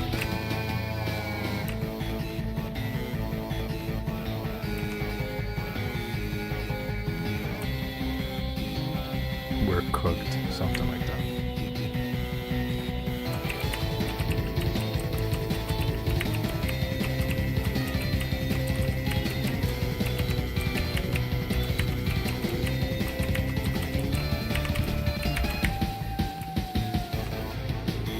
Saying nothing go by and here watching dudes playing Five Nights at Freddy's. Bro said Five Nights at Freddy's.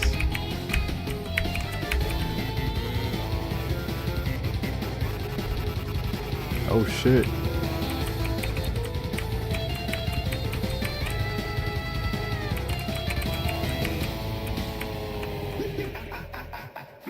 This is so tough. That's me. I'm Mario. Okay, avoid purple shit.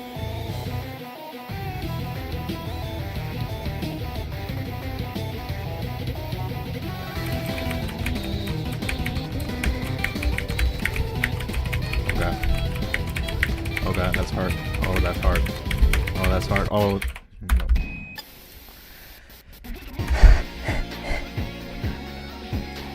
Ooh.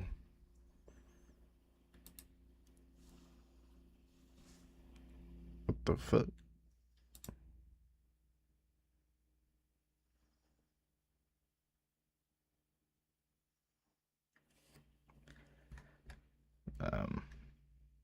Okay.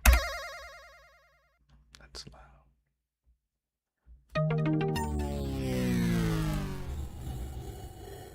Whoa, that's scary.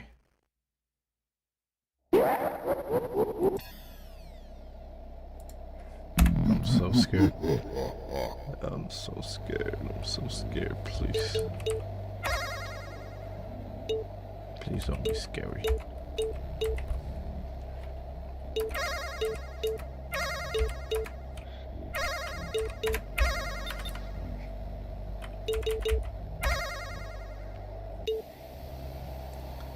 Too slow? Huh?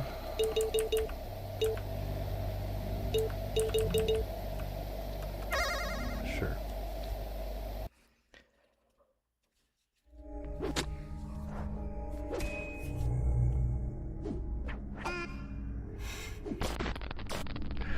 Yo, nuke the whole generation, son.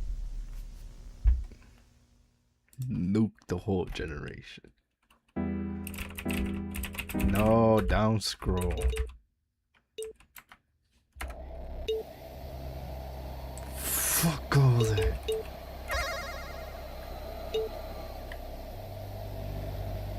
What the fuck?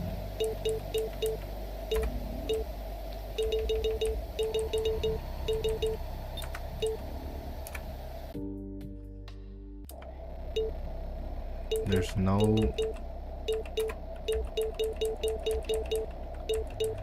Are you serious right now? There's no... Oh, there it is.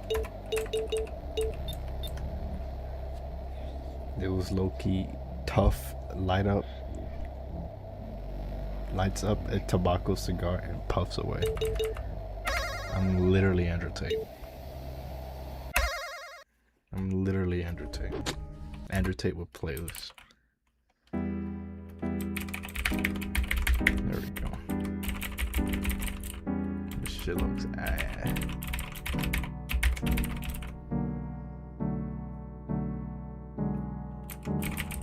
Hurry up!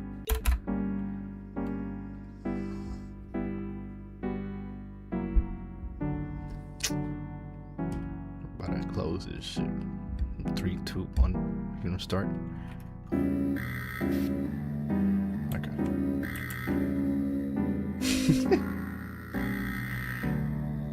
Nah, this is tough. This is tough.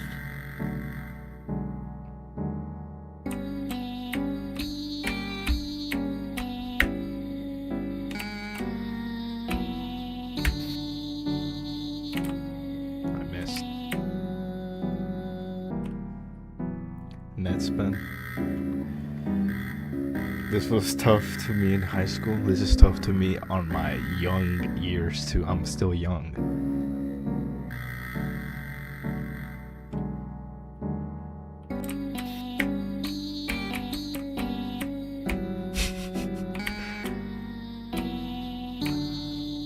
How was this tough in high school?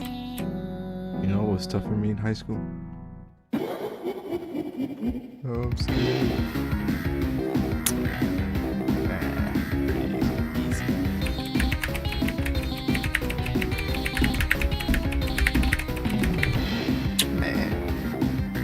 Come on, speed things up. I play robeats.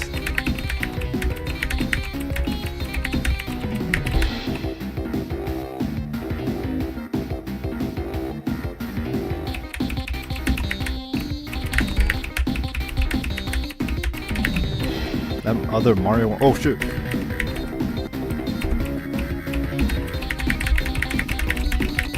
Oh shit. Oh shit. Oh shit.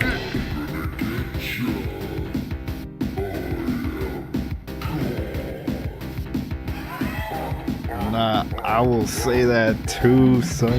He's just like me.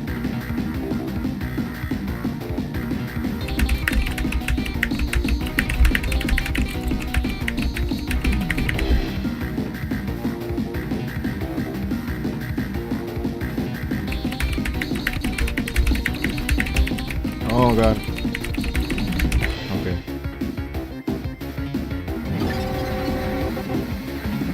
I almost got jump scared. But I looked away for 1 second and I realized. Oh god. I'm cooked. Yeah, I don't like the arrow keys, it confuses me. I'm so scared.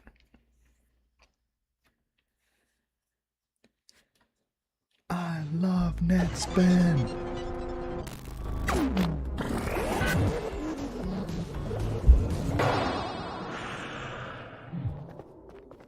What the fuck?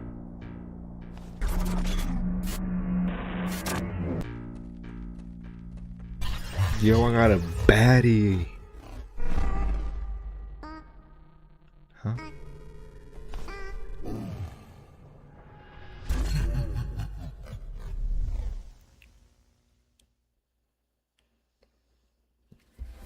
Okay. The baddie's protecting me.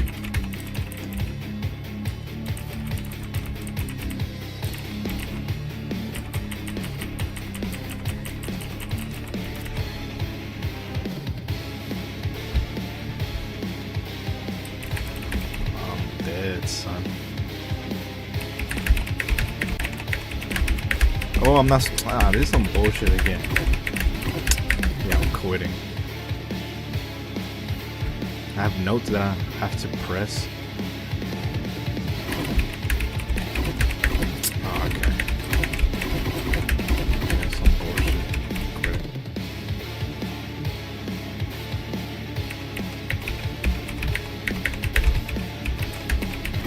Alright. What? I didn't press this shit. Fuck this shit.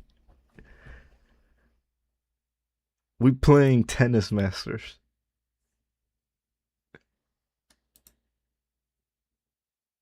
Cristiano Ronaldo.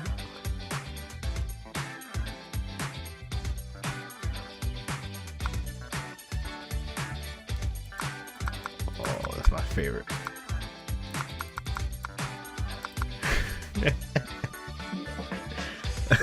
Rafa. What the fuck? I need me a black bitch. That's all they got? Nah, I'm choosing Rafa. Where's Rafa? Okay. Oh, hell yeah. Let's put this on hard mode. I like playing. ZX. Okay. Up, down. Okay. Oh shit, that's too fast. What? Smash? What is smash? What?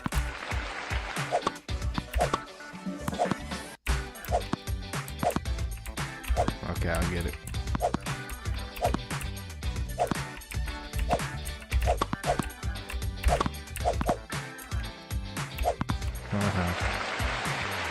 Basketball legends. Bah. Hoo! Hoo! Hoo! Bruh.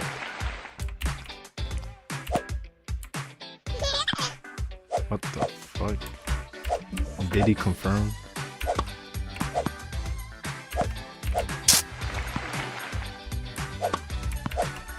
This game fucking sucks.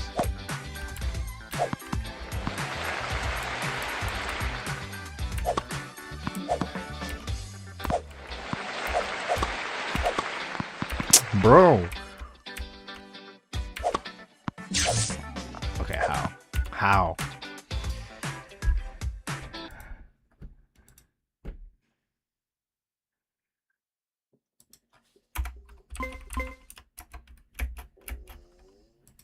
How do I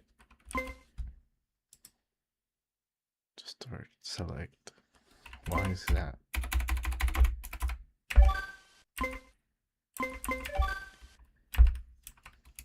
Nintendo! Camelot!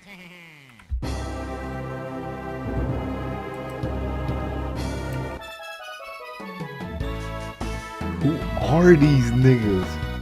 Nintendo characters to the right, regular dudes to the left. Nintendo! Camelot! Okay. Start.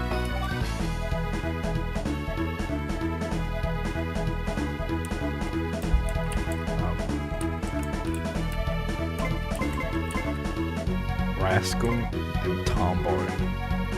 I'm going with. Huh? I thought they were. What? So I can be transgender? Bet. What? Oh.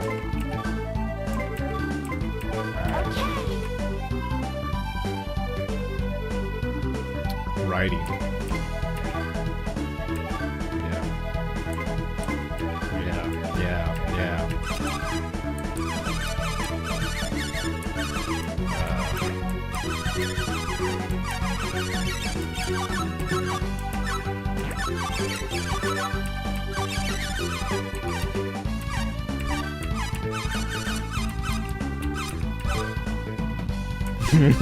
You thought.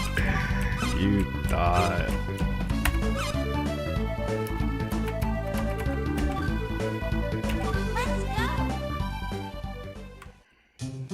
thought I was gonna say it. This is family friendly. Yo, where's Mario, son? This is a Mario game. Not some Pokemon bullshit. What the fuck? What is this game? Mario Power Tennis. Bruh. What is that? Bruh, what is that? Yo, skip this shit. I don't give a fuck.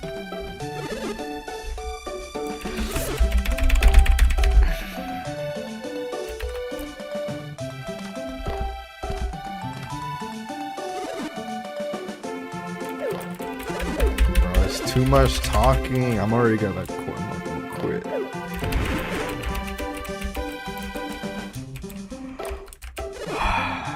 Yeah.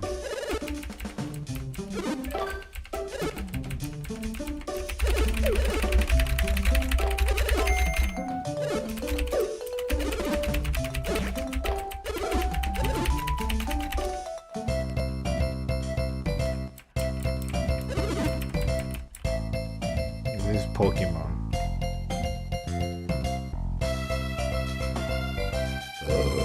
Another copy and paste recycled slot. Call me a millwit.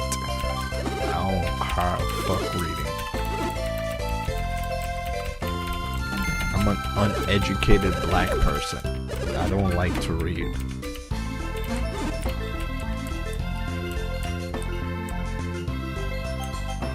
Okay.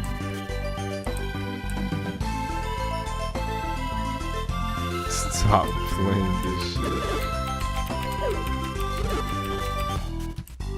Yo, I'm trying to play tennis. Oh, this is too much reading though. You're right, I should stop playing this. But I'm also arrogant.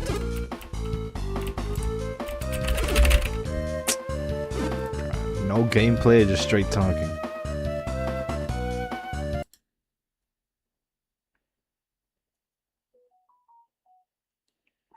Ooh, I remember this. I remember this. The best game ever. Wait, this is the old one.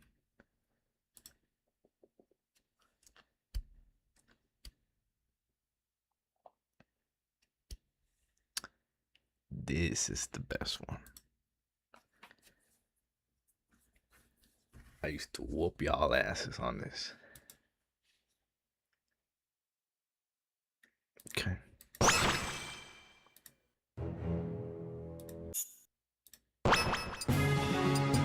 Ooh, does online work? I remember my password. Hold on.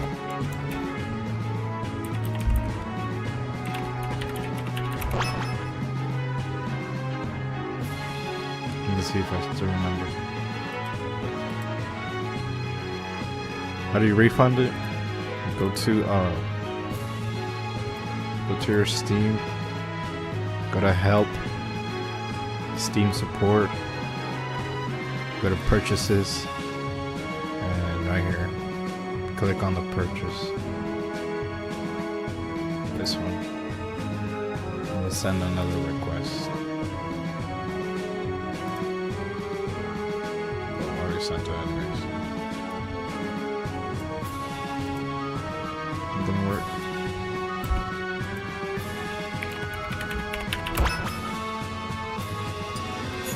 I don't know. Choose your character.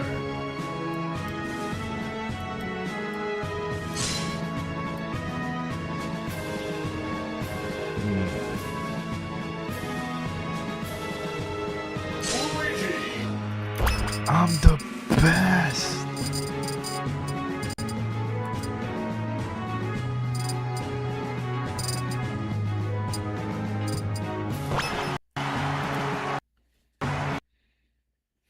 Bro, still finding this Jew game? Fuck yeah, I'm a Jew. Of course the Jews are funding the Jews. Why? I forgot the controls. Hold up. No, I don't.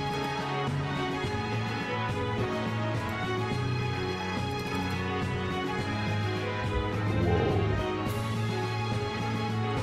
Anime battles?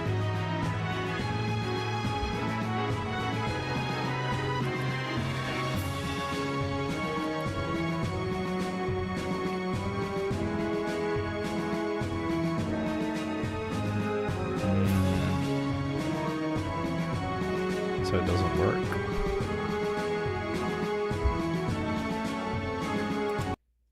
Now let's play this.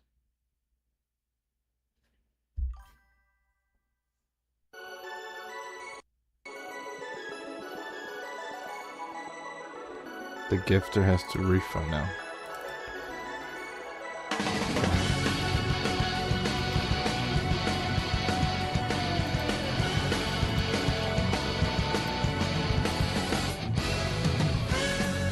What the fuck am I playing?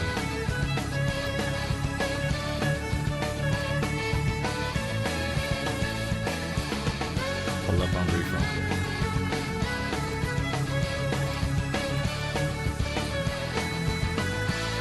Request. Okay. Yo, what the fuck? This Chinese law?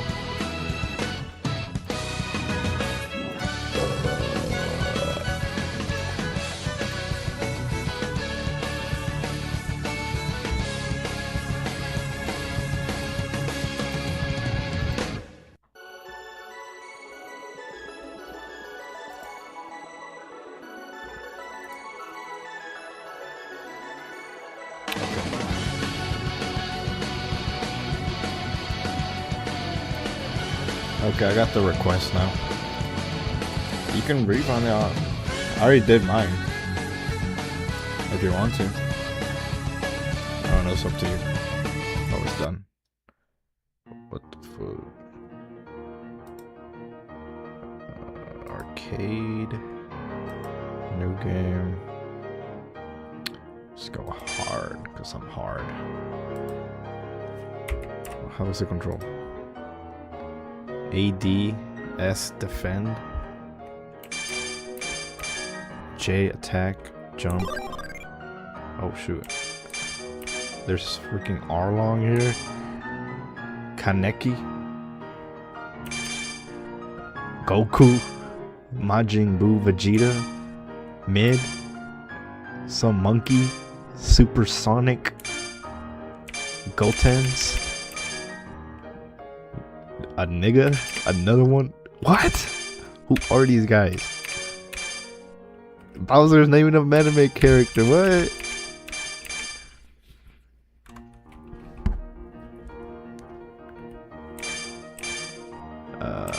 Rayquaza and Boss. I don't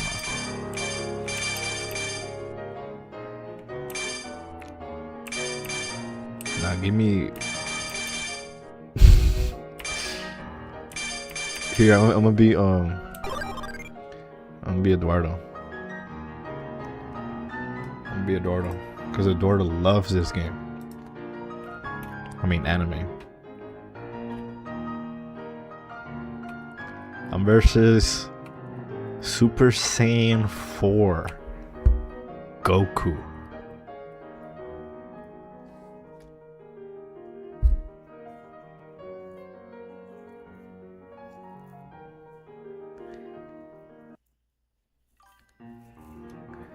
I'm a June, I love Bleach. Not for reals. This is Eduardo's baby food right here. Yo, why does it take so long to load? Put me in here. Oh. Whoa. Yo, leave me alone, son. Okay, this block. This is what the fuck? It's not fair. Bitch, bitch, bitch, bitch, bitch, bitch. I'm not. How do I attack? Okay, yes, it's this button right here. This is not fair. It's like a god versus a regular dude with a sword. Bitch, bitch, bitch, bitch, bitch. Regular dude with a sword versus like outer being god. Yo, I can't see. Oh my lord. Oh my god. Oh, cool. Come down here. Come down here. What are you doing, son?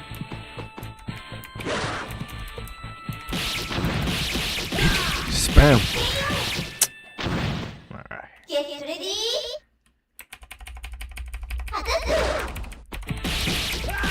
Bitch, bitch, bitch, bitch, what, bitch, what, nigga, let me up, let me do something.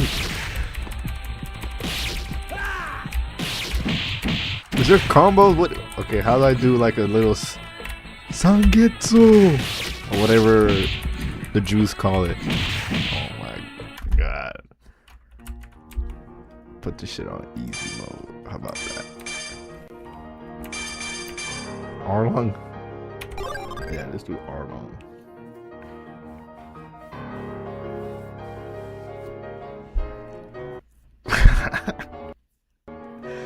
Regular dude with a sword versus a fucking outer being god again. Oh my god. Like, what am I supposed to do? A fucking hedgehog with super godly power. Okay. Oh yeah, there is combos.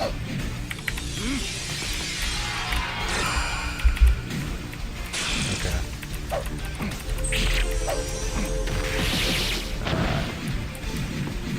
You on easy mode?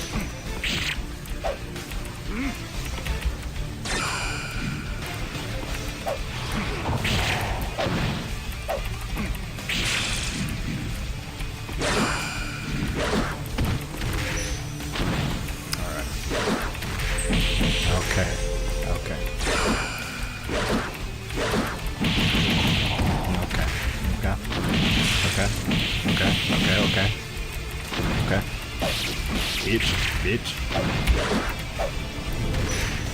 Okay, what is that hitbox?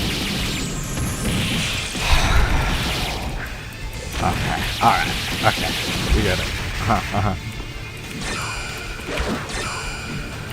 I'm done. Fuck this game. fucking Chinese ass fucking game.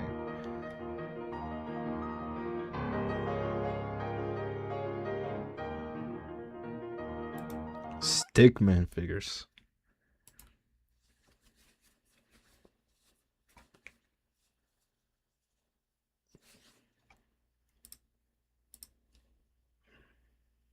Okay.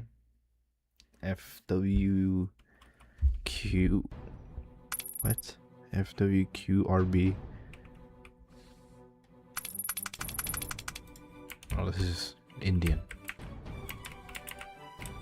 Oh, it's a mobile game.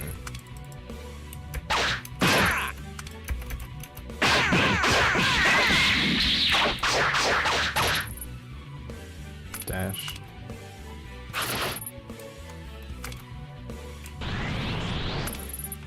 Oh, this is so Indian. No. I don't fuck with Indians. Put me in the World Cup.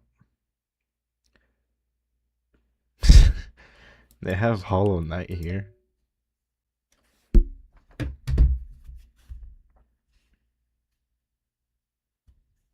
You don't even gotta pay for it anymore.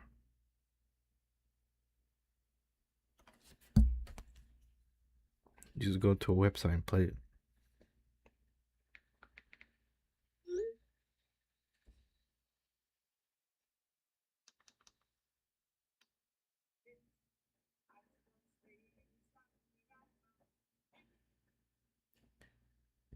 I know it's hard sometimes.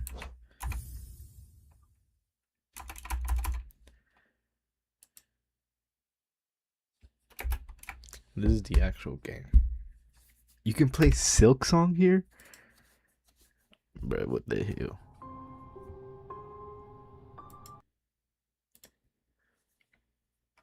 Like, give me a refund.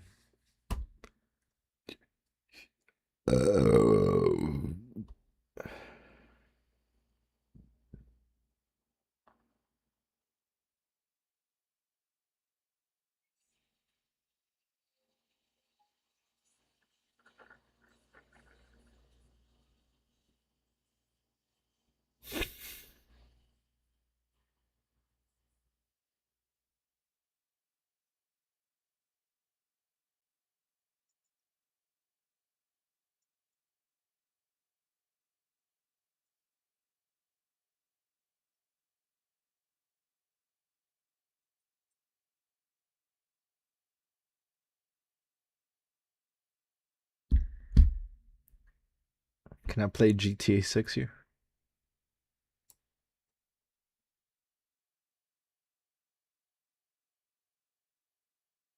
Free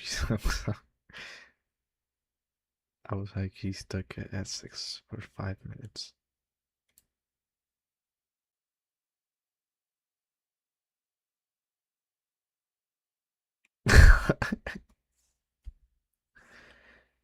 Hyper nice.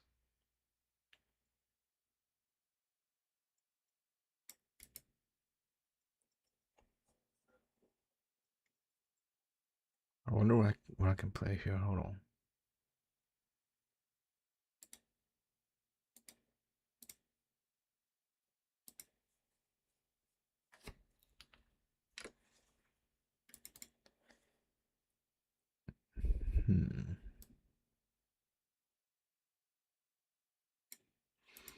Hold on. Can I play? Oh. Nope.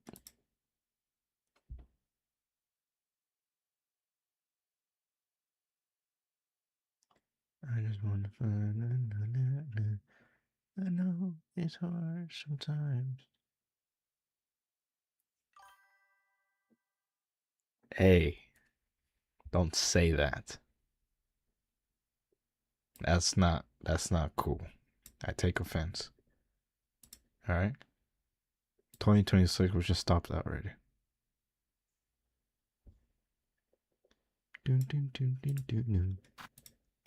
Oh.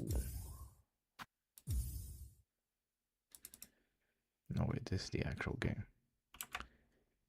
I have the actual game.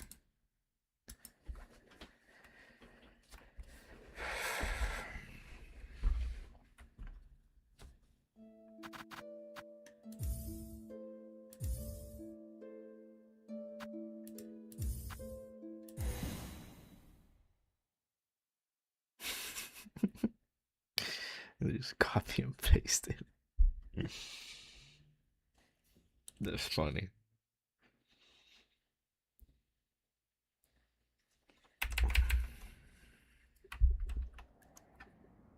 Straight stole it.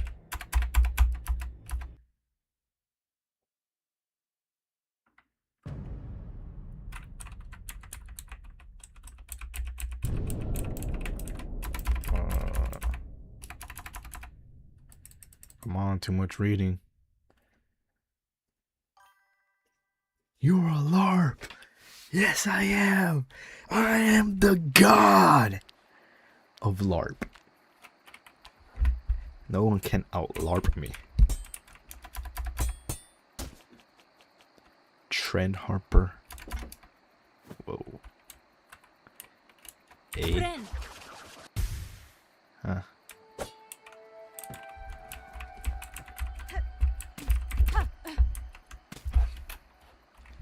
You're the BBC tip of LARP. What that mean? What that mean? BBC tip? Yeah, I got a big ass BBC. Thank you. I appreciate that. Appreciate that. This feels exactly the same way as the original game.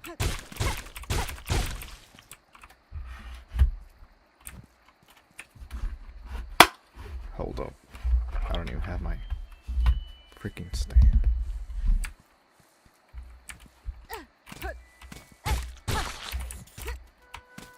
Wow, that's crazy. They just stole this guy's game in a AAA game, by the way.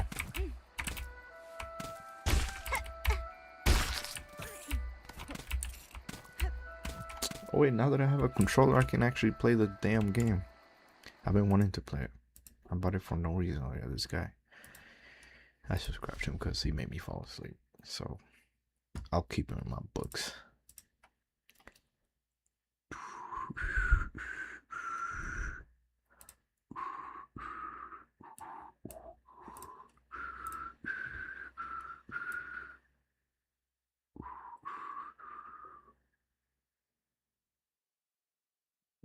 I know it's hard sometimes. Yo, who's playing Fallout? Yo, get off this game. Son, get off this game. This game is old, trash, and garbage.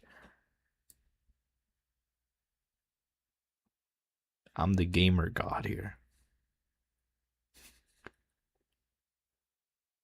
Where is it?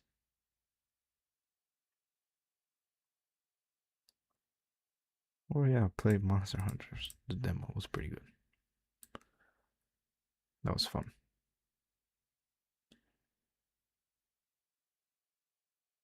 Where is it?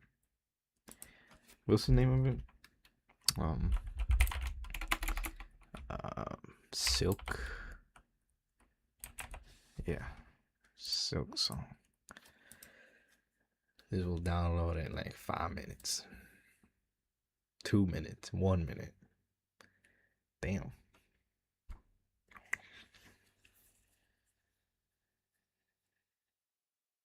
Hold on, let me plug my controller. I couldn't play this game last night because I was playing on stupid keyboard. It was difficult. I own a controller now. I got a controller.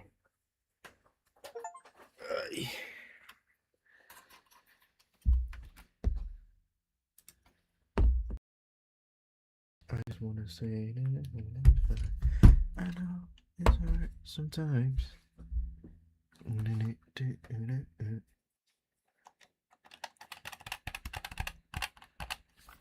Controller ASMR.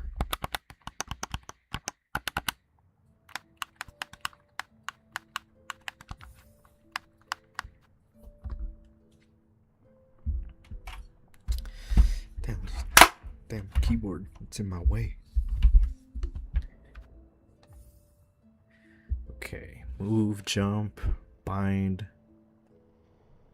What? Okay, attack, pause menu, skill, sprint. Man, I'll figure it out. It's too much.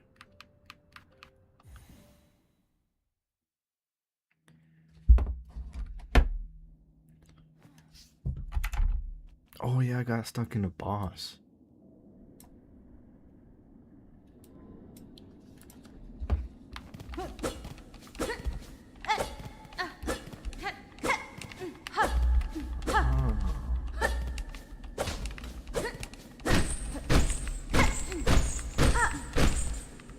Can I shoot directly? I want to go directly down, but okay. Okay, there's a map.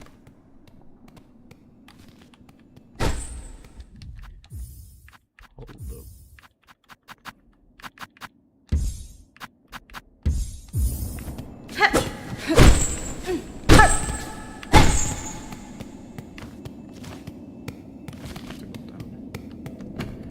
I can't run yet.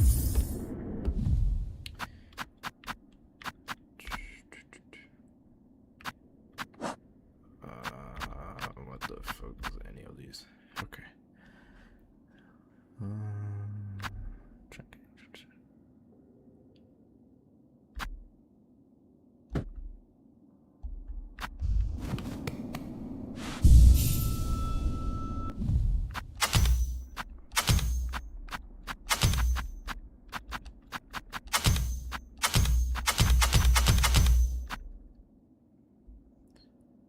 I just want to say, what does this mean? I don't know. Berry picking. Okay. Okay. Map. I have nothing.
How do I dodge?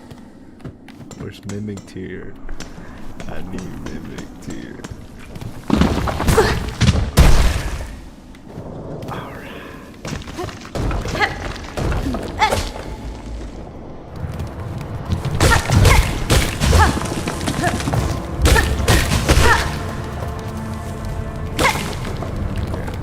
Okay, I can use harpoon. I'm gonna get harpoon.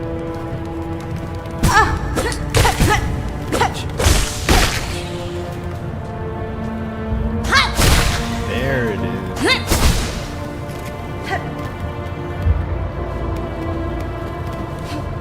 gonna use it on my bar so I can got to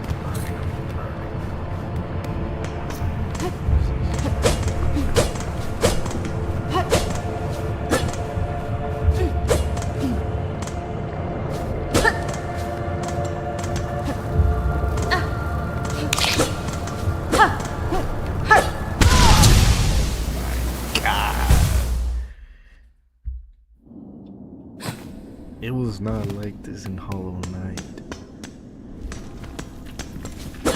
You can like directly shoot under you. Oh, you have to go diagonal now.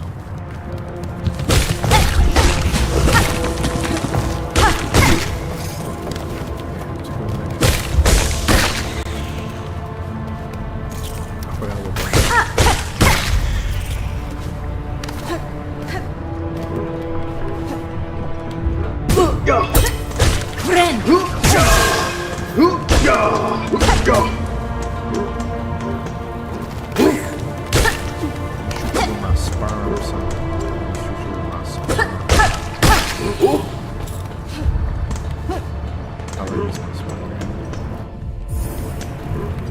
Oh!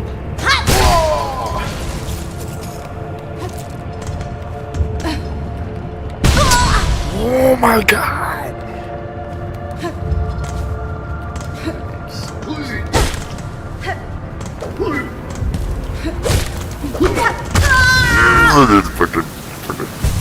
Fucking bitch.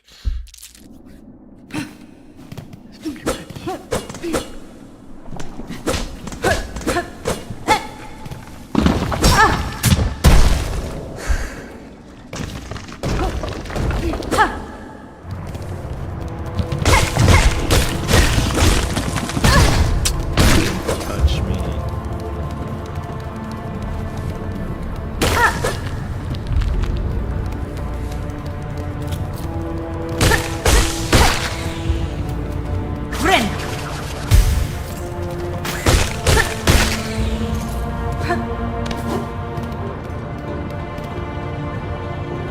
That's how you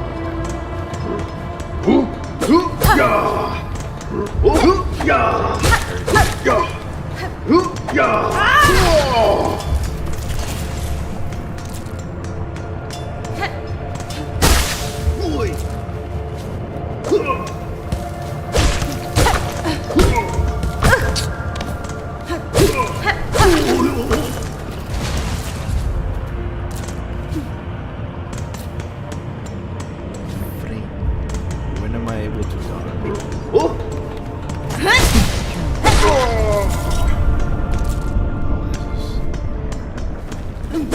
I think I'm stuck here. Bikes, please.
Does it crush me?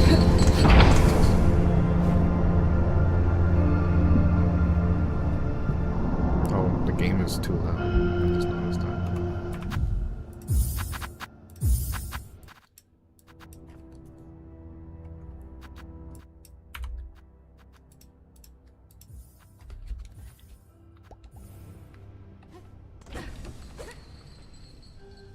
No, that should be better.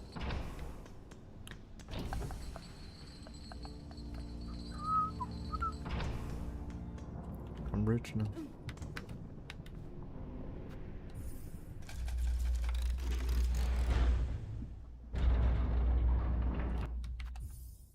No, I can't hear it again.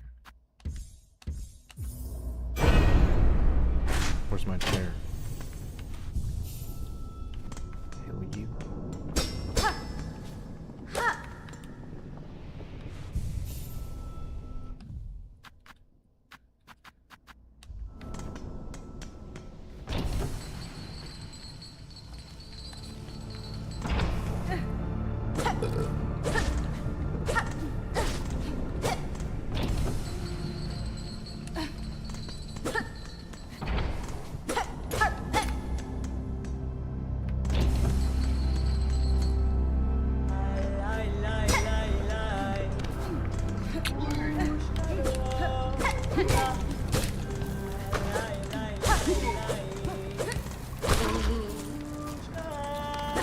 Who's singing? I forgot who's singing.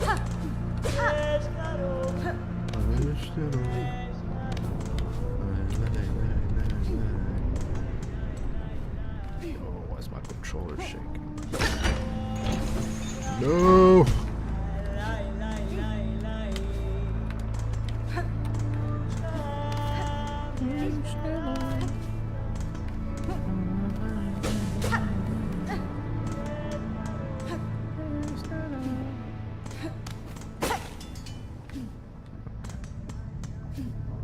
I think I went the wrong way.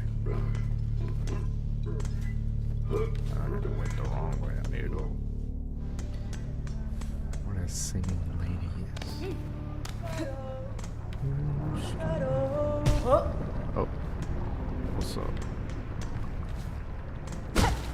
What's up? What you doing? Wishka.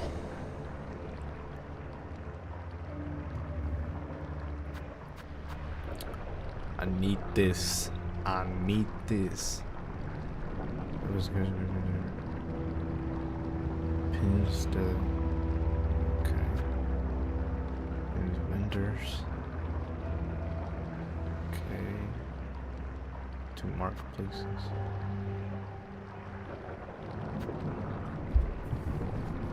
Shit. But I need this. I need money. I need bro. Kika. Huh? What you mean, Kika?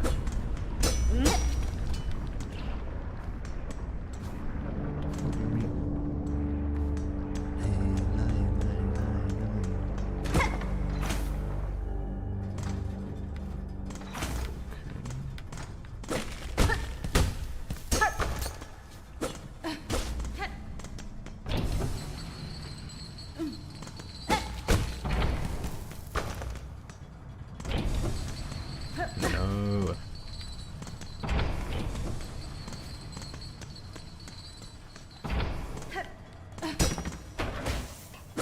Look, I just hit a dingling.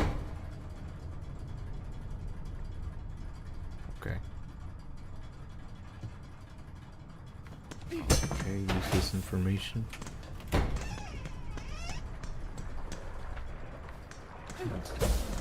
I think this is a boss fight. Yeah.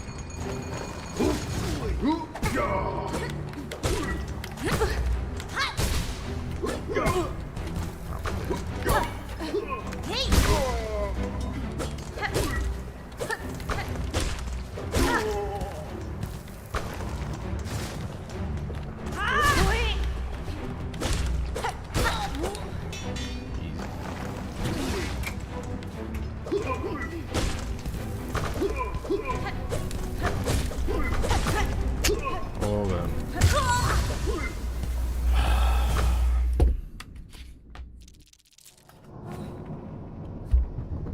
Nah, that's tough. And I restarted all the way here. Alright. Did I lose my coins? I lost my coins.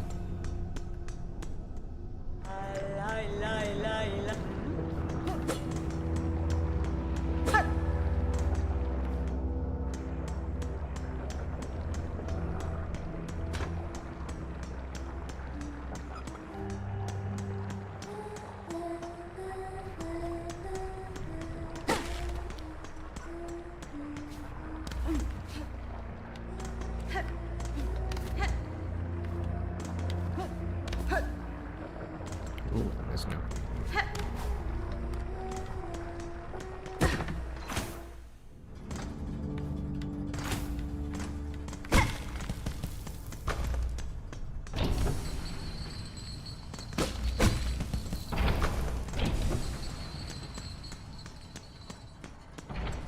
Oh wait, there's a spot up here.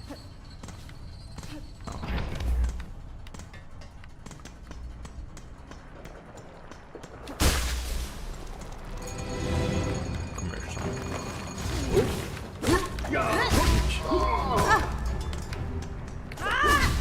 Oh, can we shoot diagonal?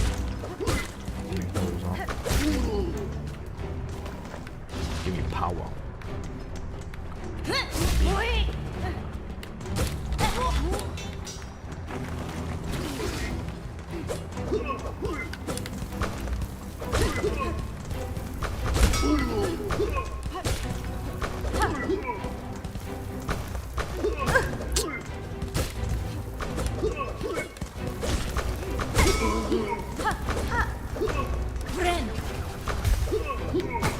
Oh god. Stop doing that, dude.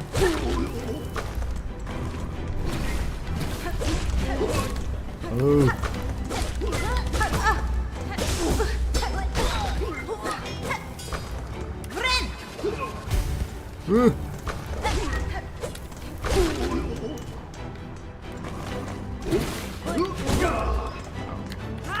And I missed.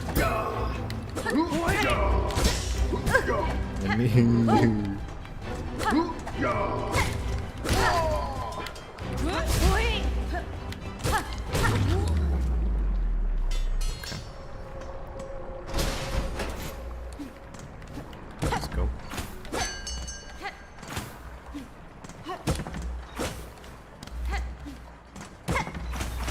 Hit the ding-a-ling. W. Get there. W. This is literally Dark Souls.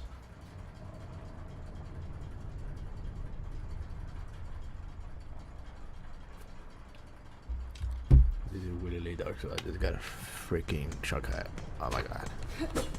That's literally only a Dark Souls exclusive feature. Some minute. Small pointy bug. That's fine. Fa, Viona. Yanara. Some minute. Where's my controller vibrate?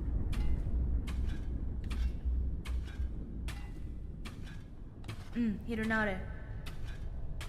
Rama. Ooh. Not bad. Crafting kit. Mario. Why am I so broke?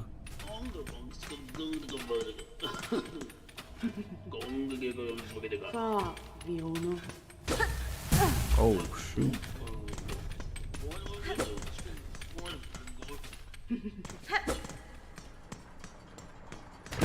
Smack the dingling.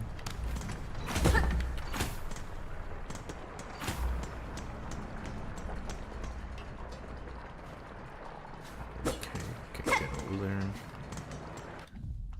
Do I have a button to freaking dodge? I mean, sprint.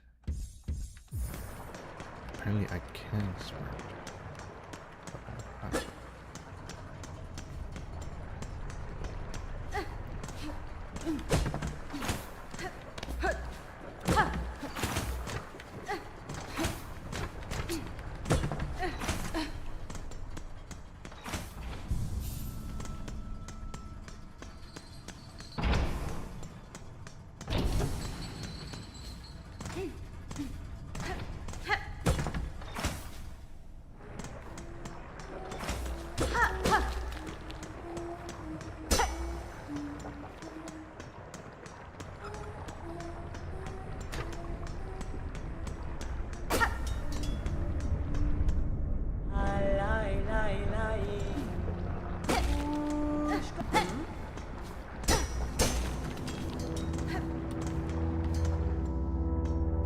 What's this?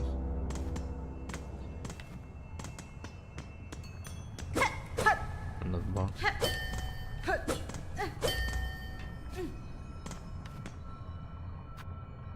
No. No.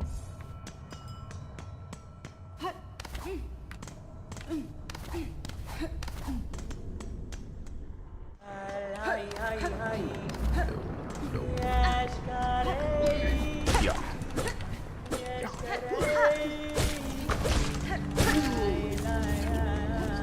Too easy. No!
How are you doing more damage? Friend!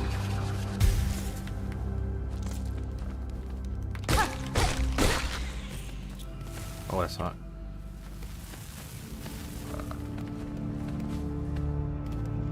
What is you? Are you friendly? Oh, you're not.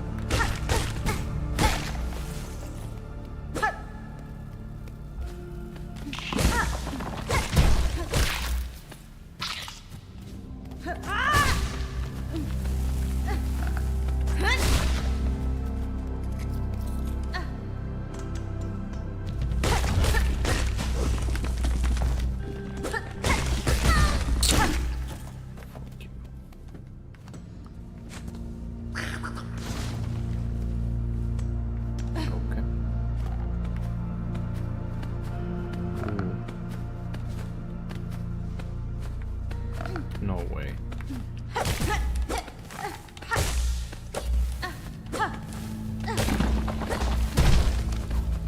That's way too hard. Oh my god. Hold up.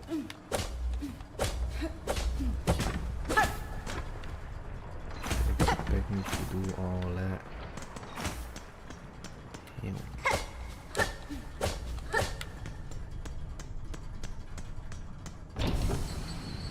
I don't even know where I went to get all that.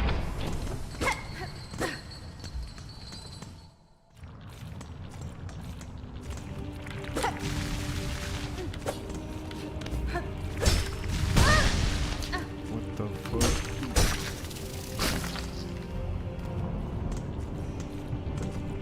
Yo, I need the wrong place.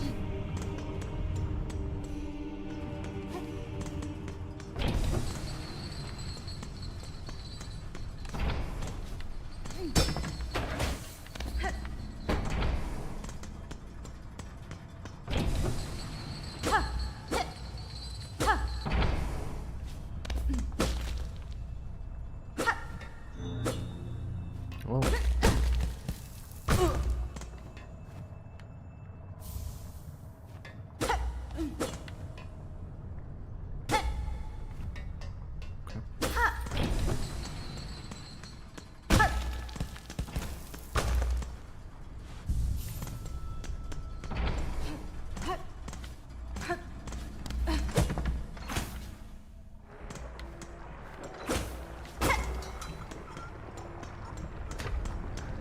These were what could have gone.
Okay.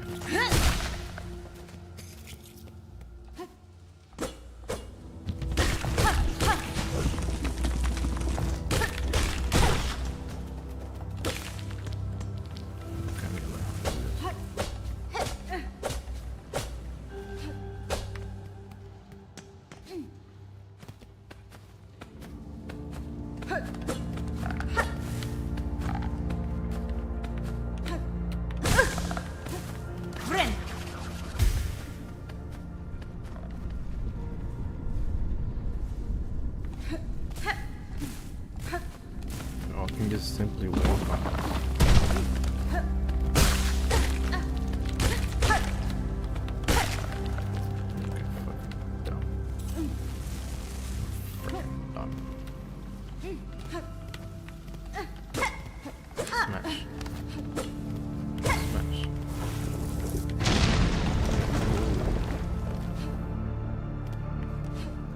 W. Yes. Please don't be a boss fight.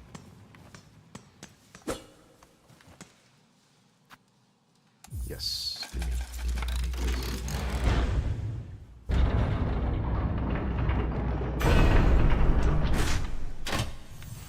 Thank you.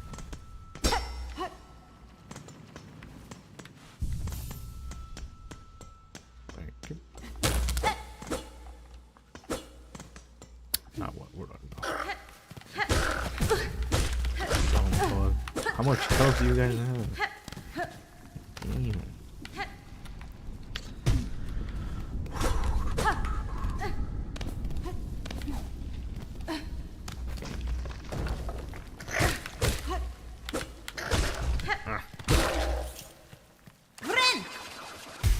Can I walk jump?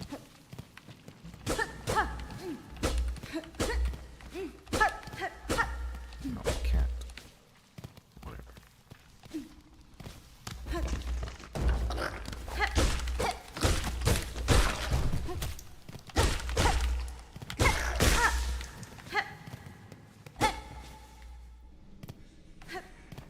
Bones. Okay.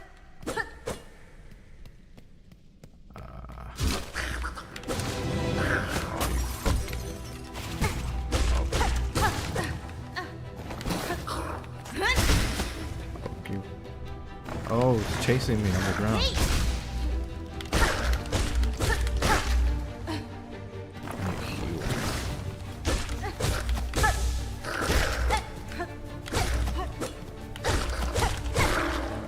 Easy. Oh, it's easy. I need to kill you. Oh, no.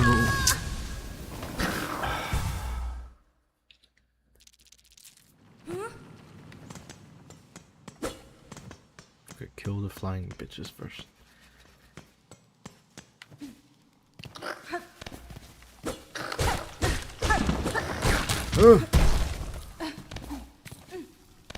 Don't do that. Okay.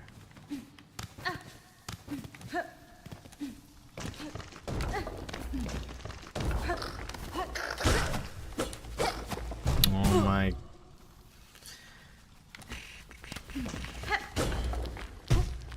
Restart.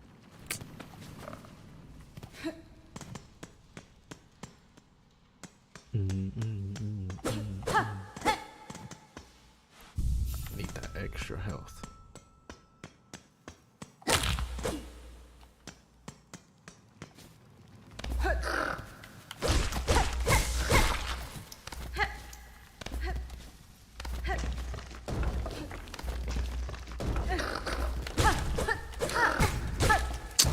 Oh my god.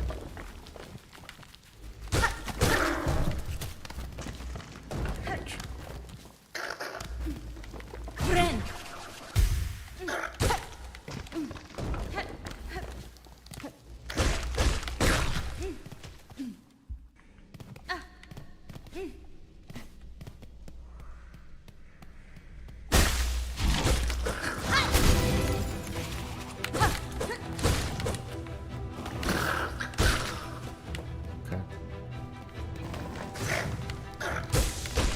He's already dead.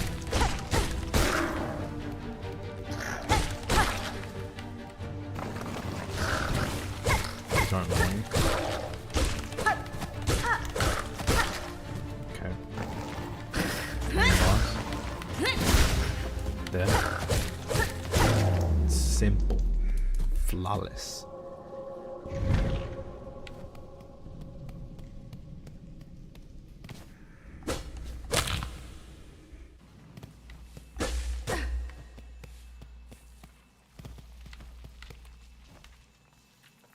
Thank you for it.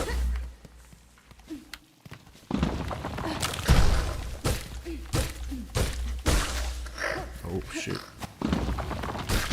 Huh. Dumbass.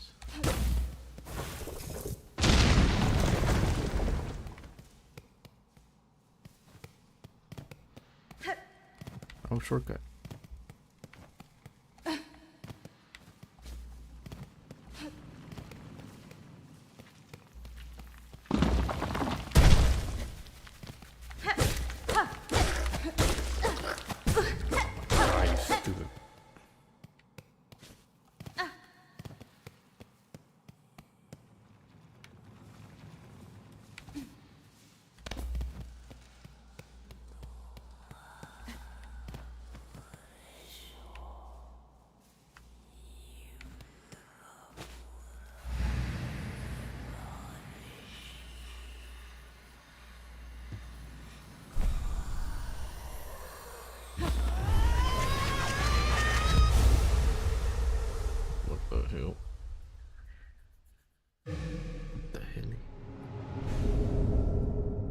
Oh, can I dodge?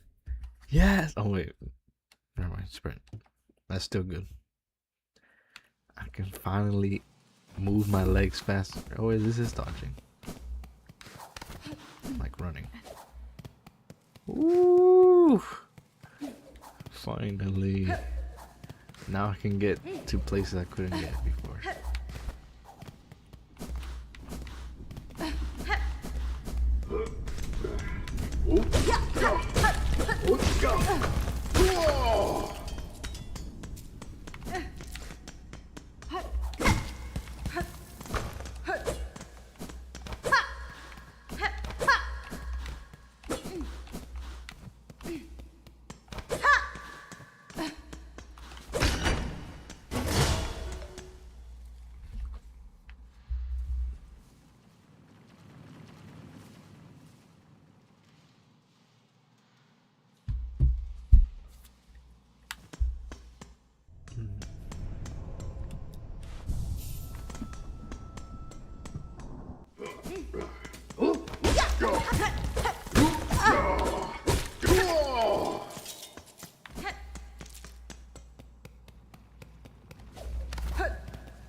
Where's the...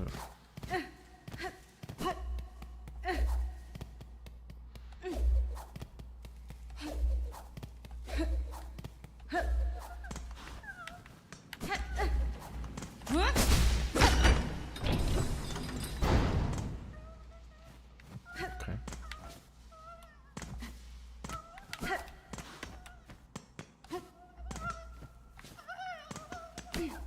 No.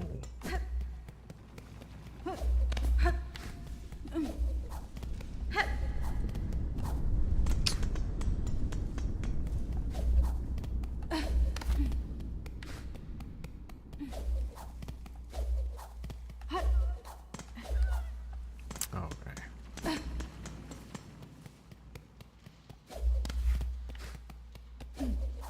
Why does every movement have to go vibrate mode?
I can't reach it.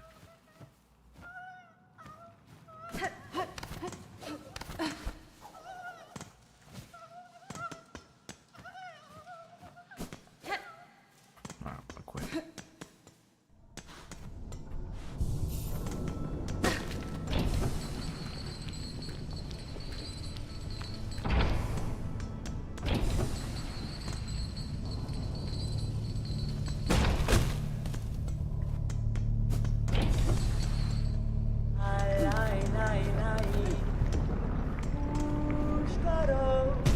Ciężka.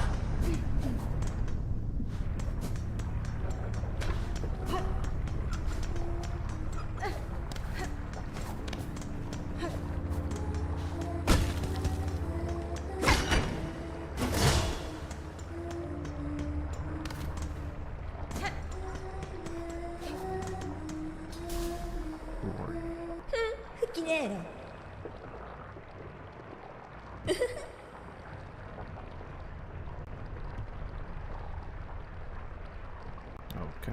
Fight. Benny Frank. ってなメロス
Dead by Daylight.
Friend.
Sentação.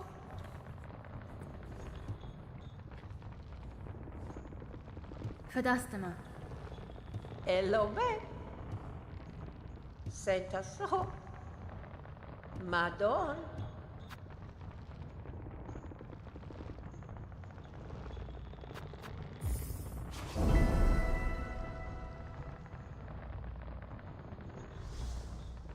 Sentação.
Friend.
Is a 1990 whatever game, delete it from the face of the earth. Old games should not exist. I only play NBA 2K and GTA 5.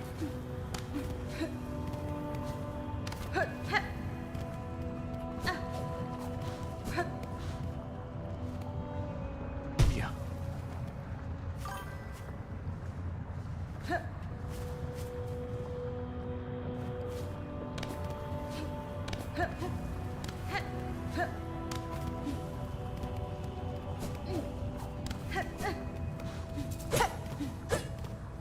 No, I don't believe it.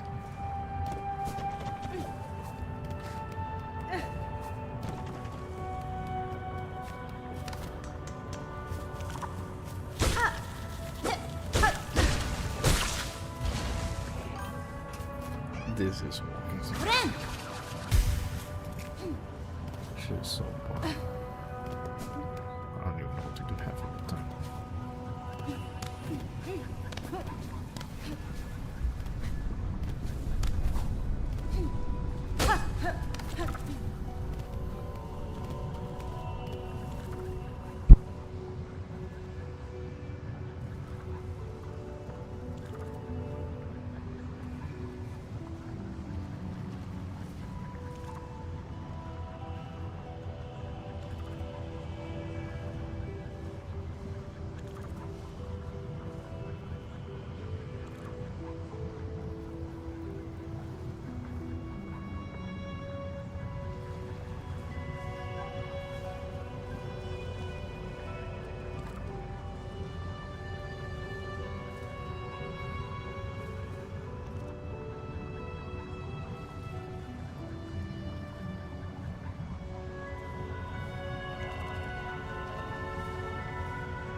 Da, fenestra.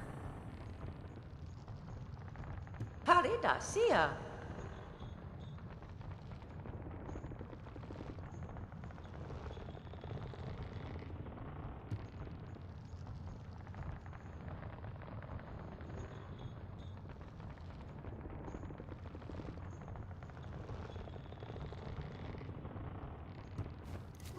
Megina fora. Parida, sia.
Finally understand what I'm supposed to do. I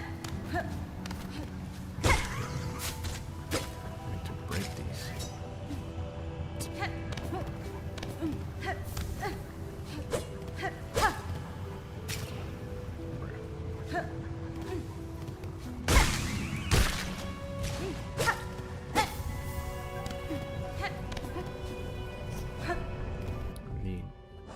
20 something.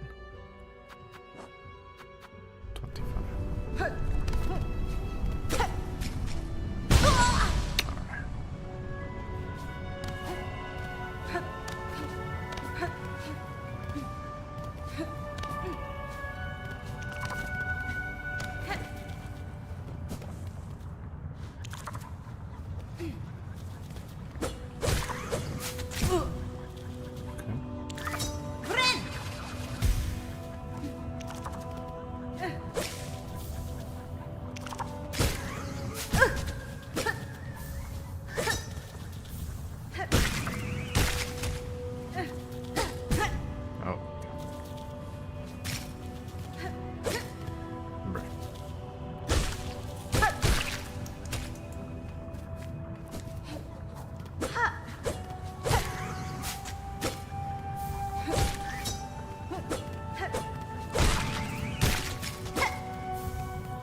Dead Rising.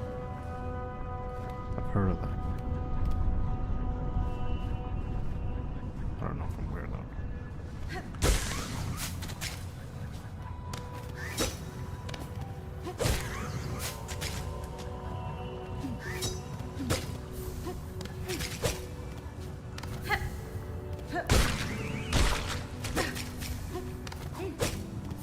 Is it like a zombie game?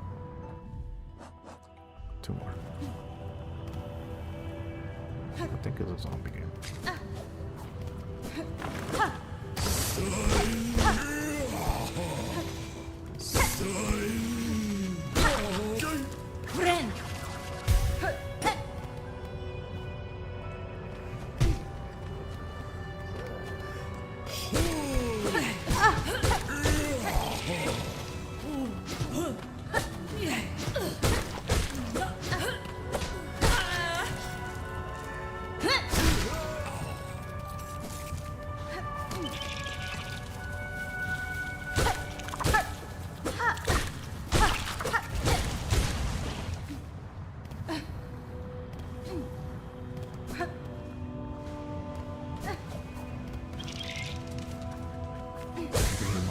One, so.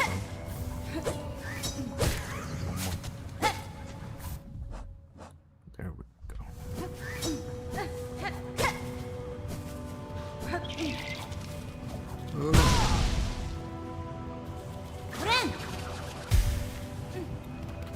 I can't stop barking. Damn it. Can I just jump?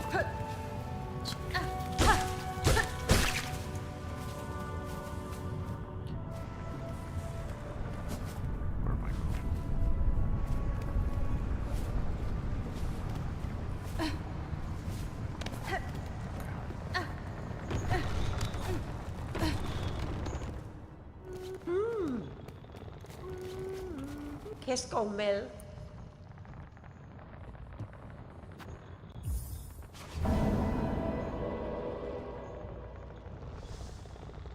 Pero un torotano. Ha! Oh! Ha! Wow. Drifter's cloak. Hold in air to glide. Cadestre. Madon.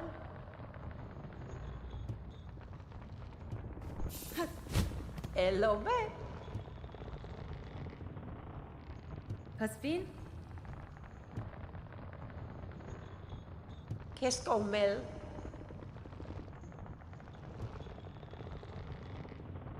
Buenera. Parida, sia.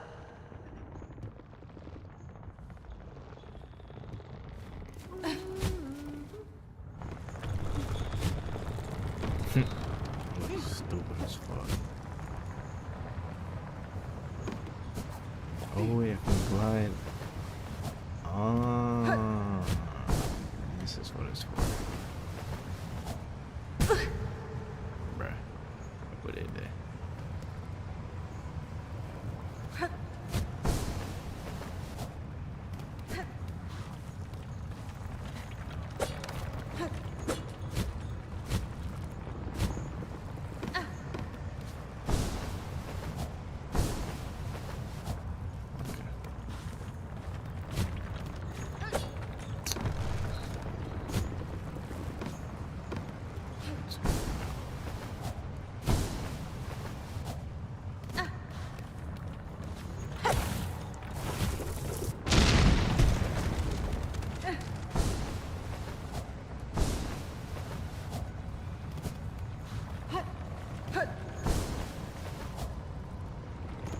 said.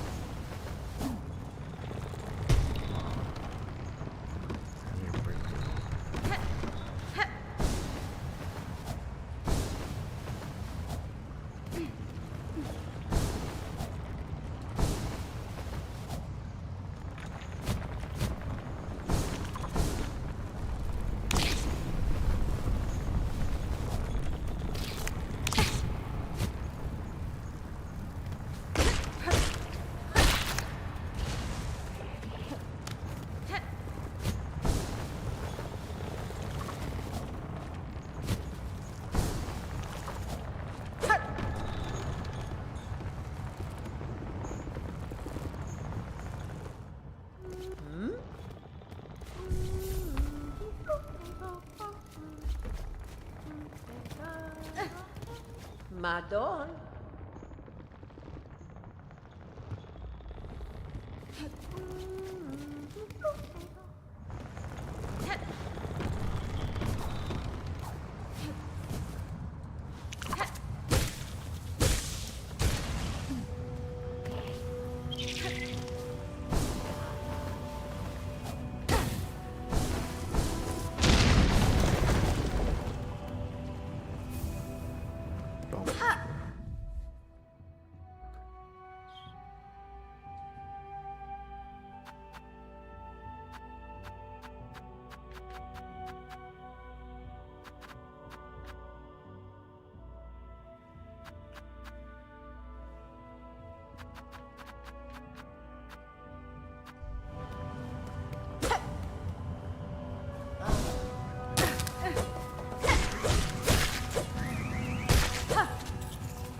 Friend.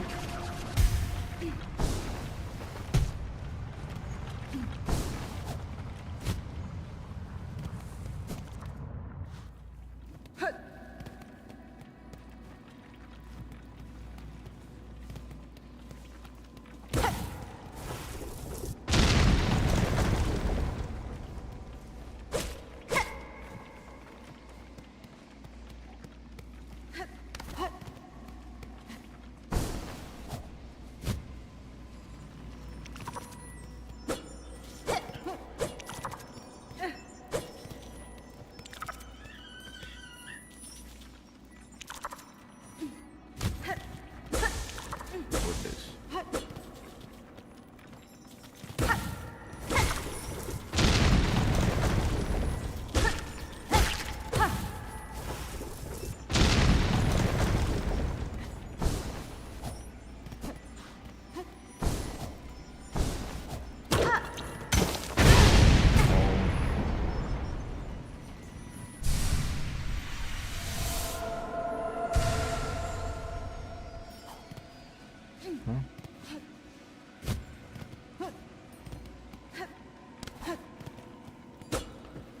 Whole lot of nothing.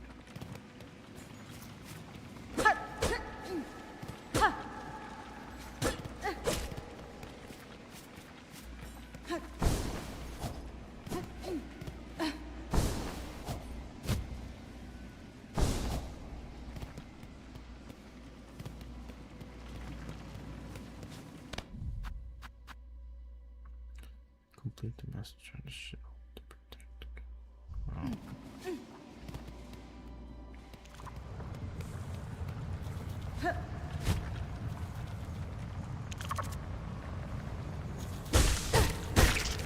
Friend.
It's easy.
Pina sans mi manisette, d'un affant sur le ça de Loria. Tamiyan. Oh, Benventra. Faridula si manette, doni poina volina, sans mi manisette, d'un affant sur le banc. Faridula si manette, doni poina volina.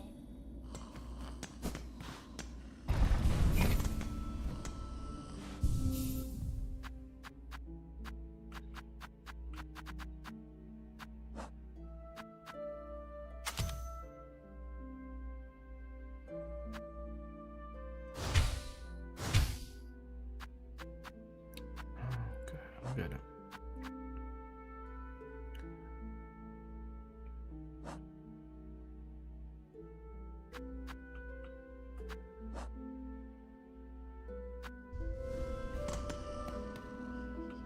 Elio Vectoro, Mio fine? Dose Bedero.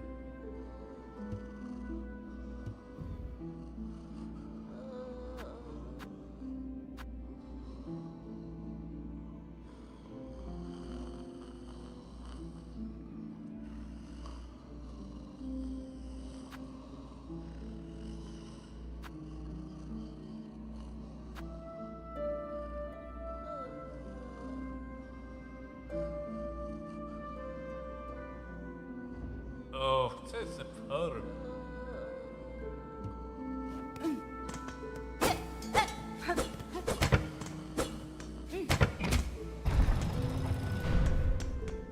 Faridula si manette, doni poina volina, sans mi manisette, d'un affant sur le banc. Faridula.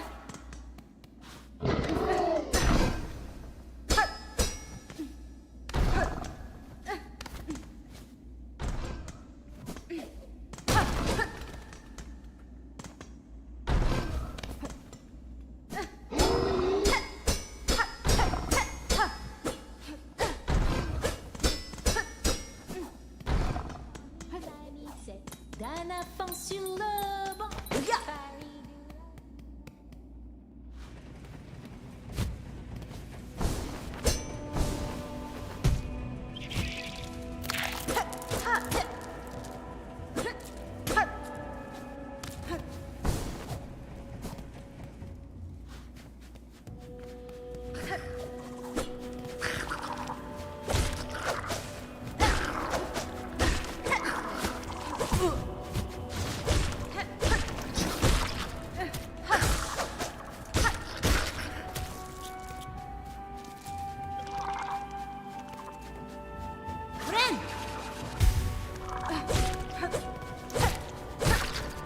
Wait, what does it do?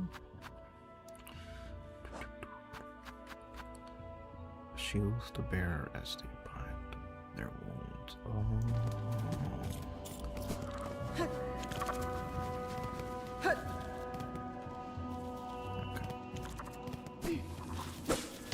That's cool. That's actually cool.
Poporia, Poporia, Mehala. Oh, oh, oh, oh, oh, Poporia, Poporia, Mehala. Oh, oh, oh, oh,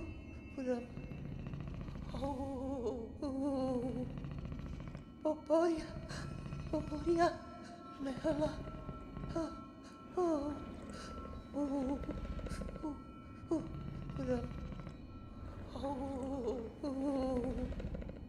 Poporia, Poporia, Mehala. Oh, Dana.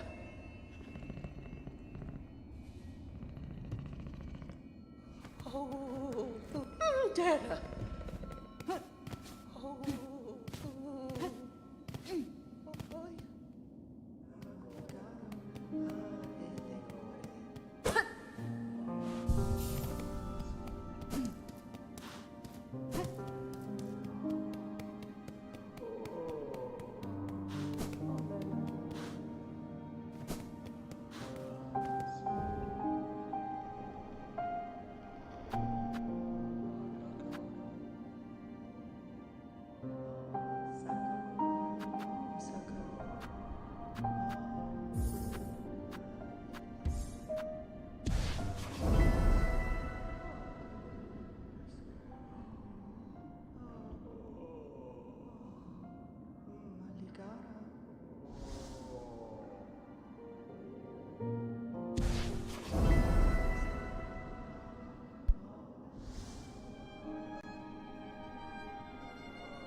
Flame.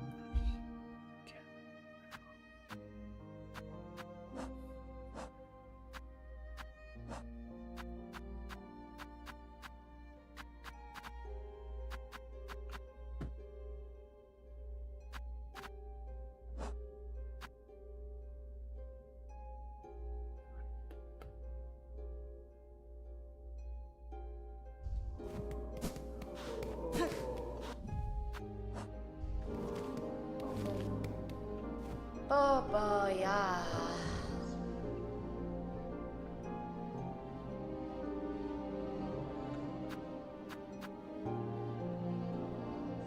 I need this.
drop?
Damn.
Dodging when I'm not supposed to.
cool.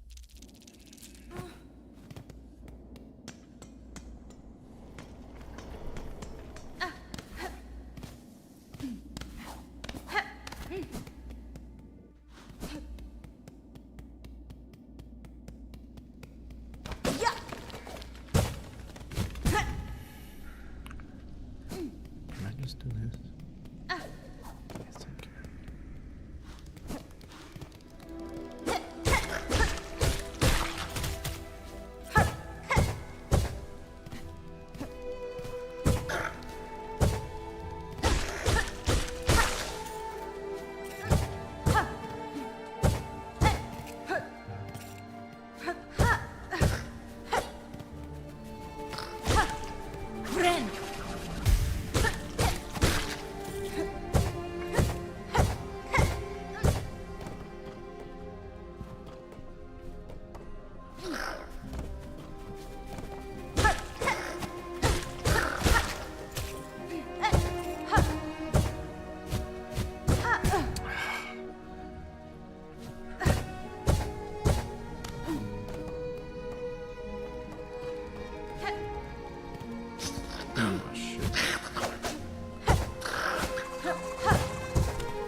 Why are there so many of you?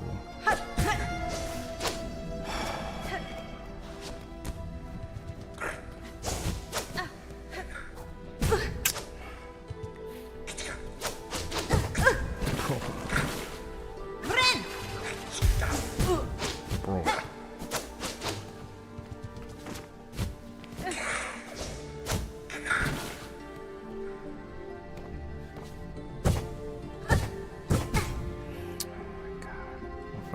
Just by these last line.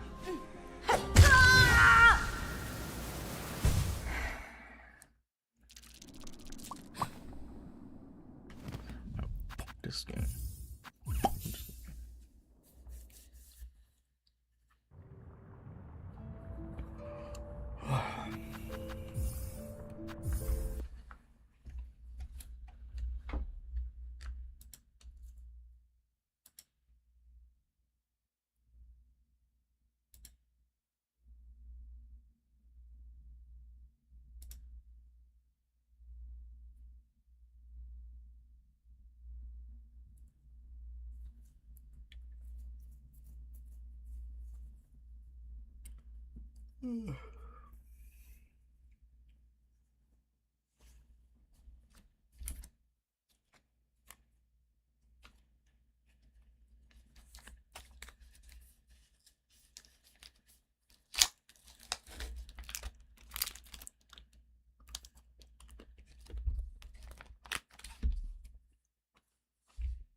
Why?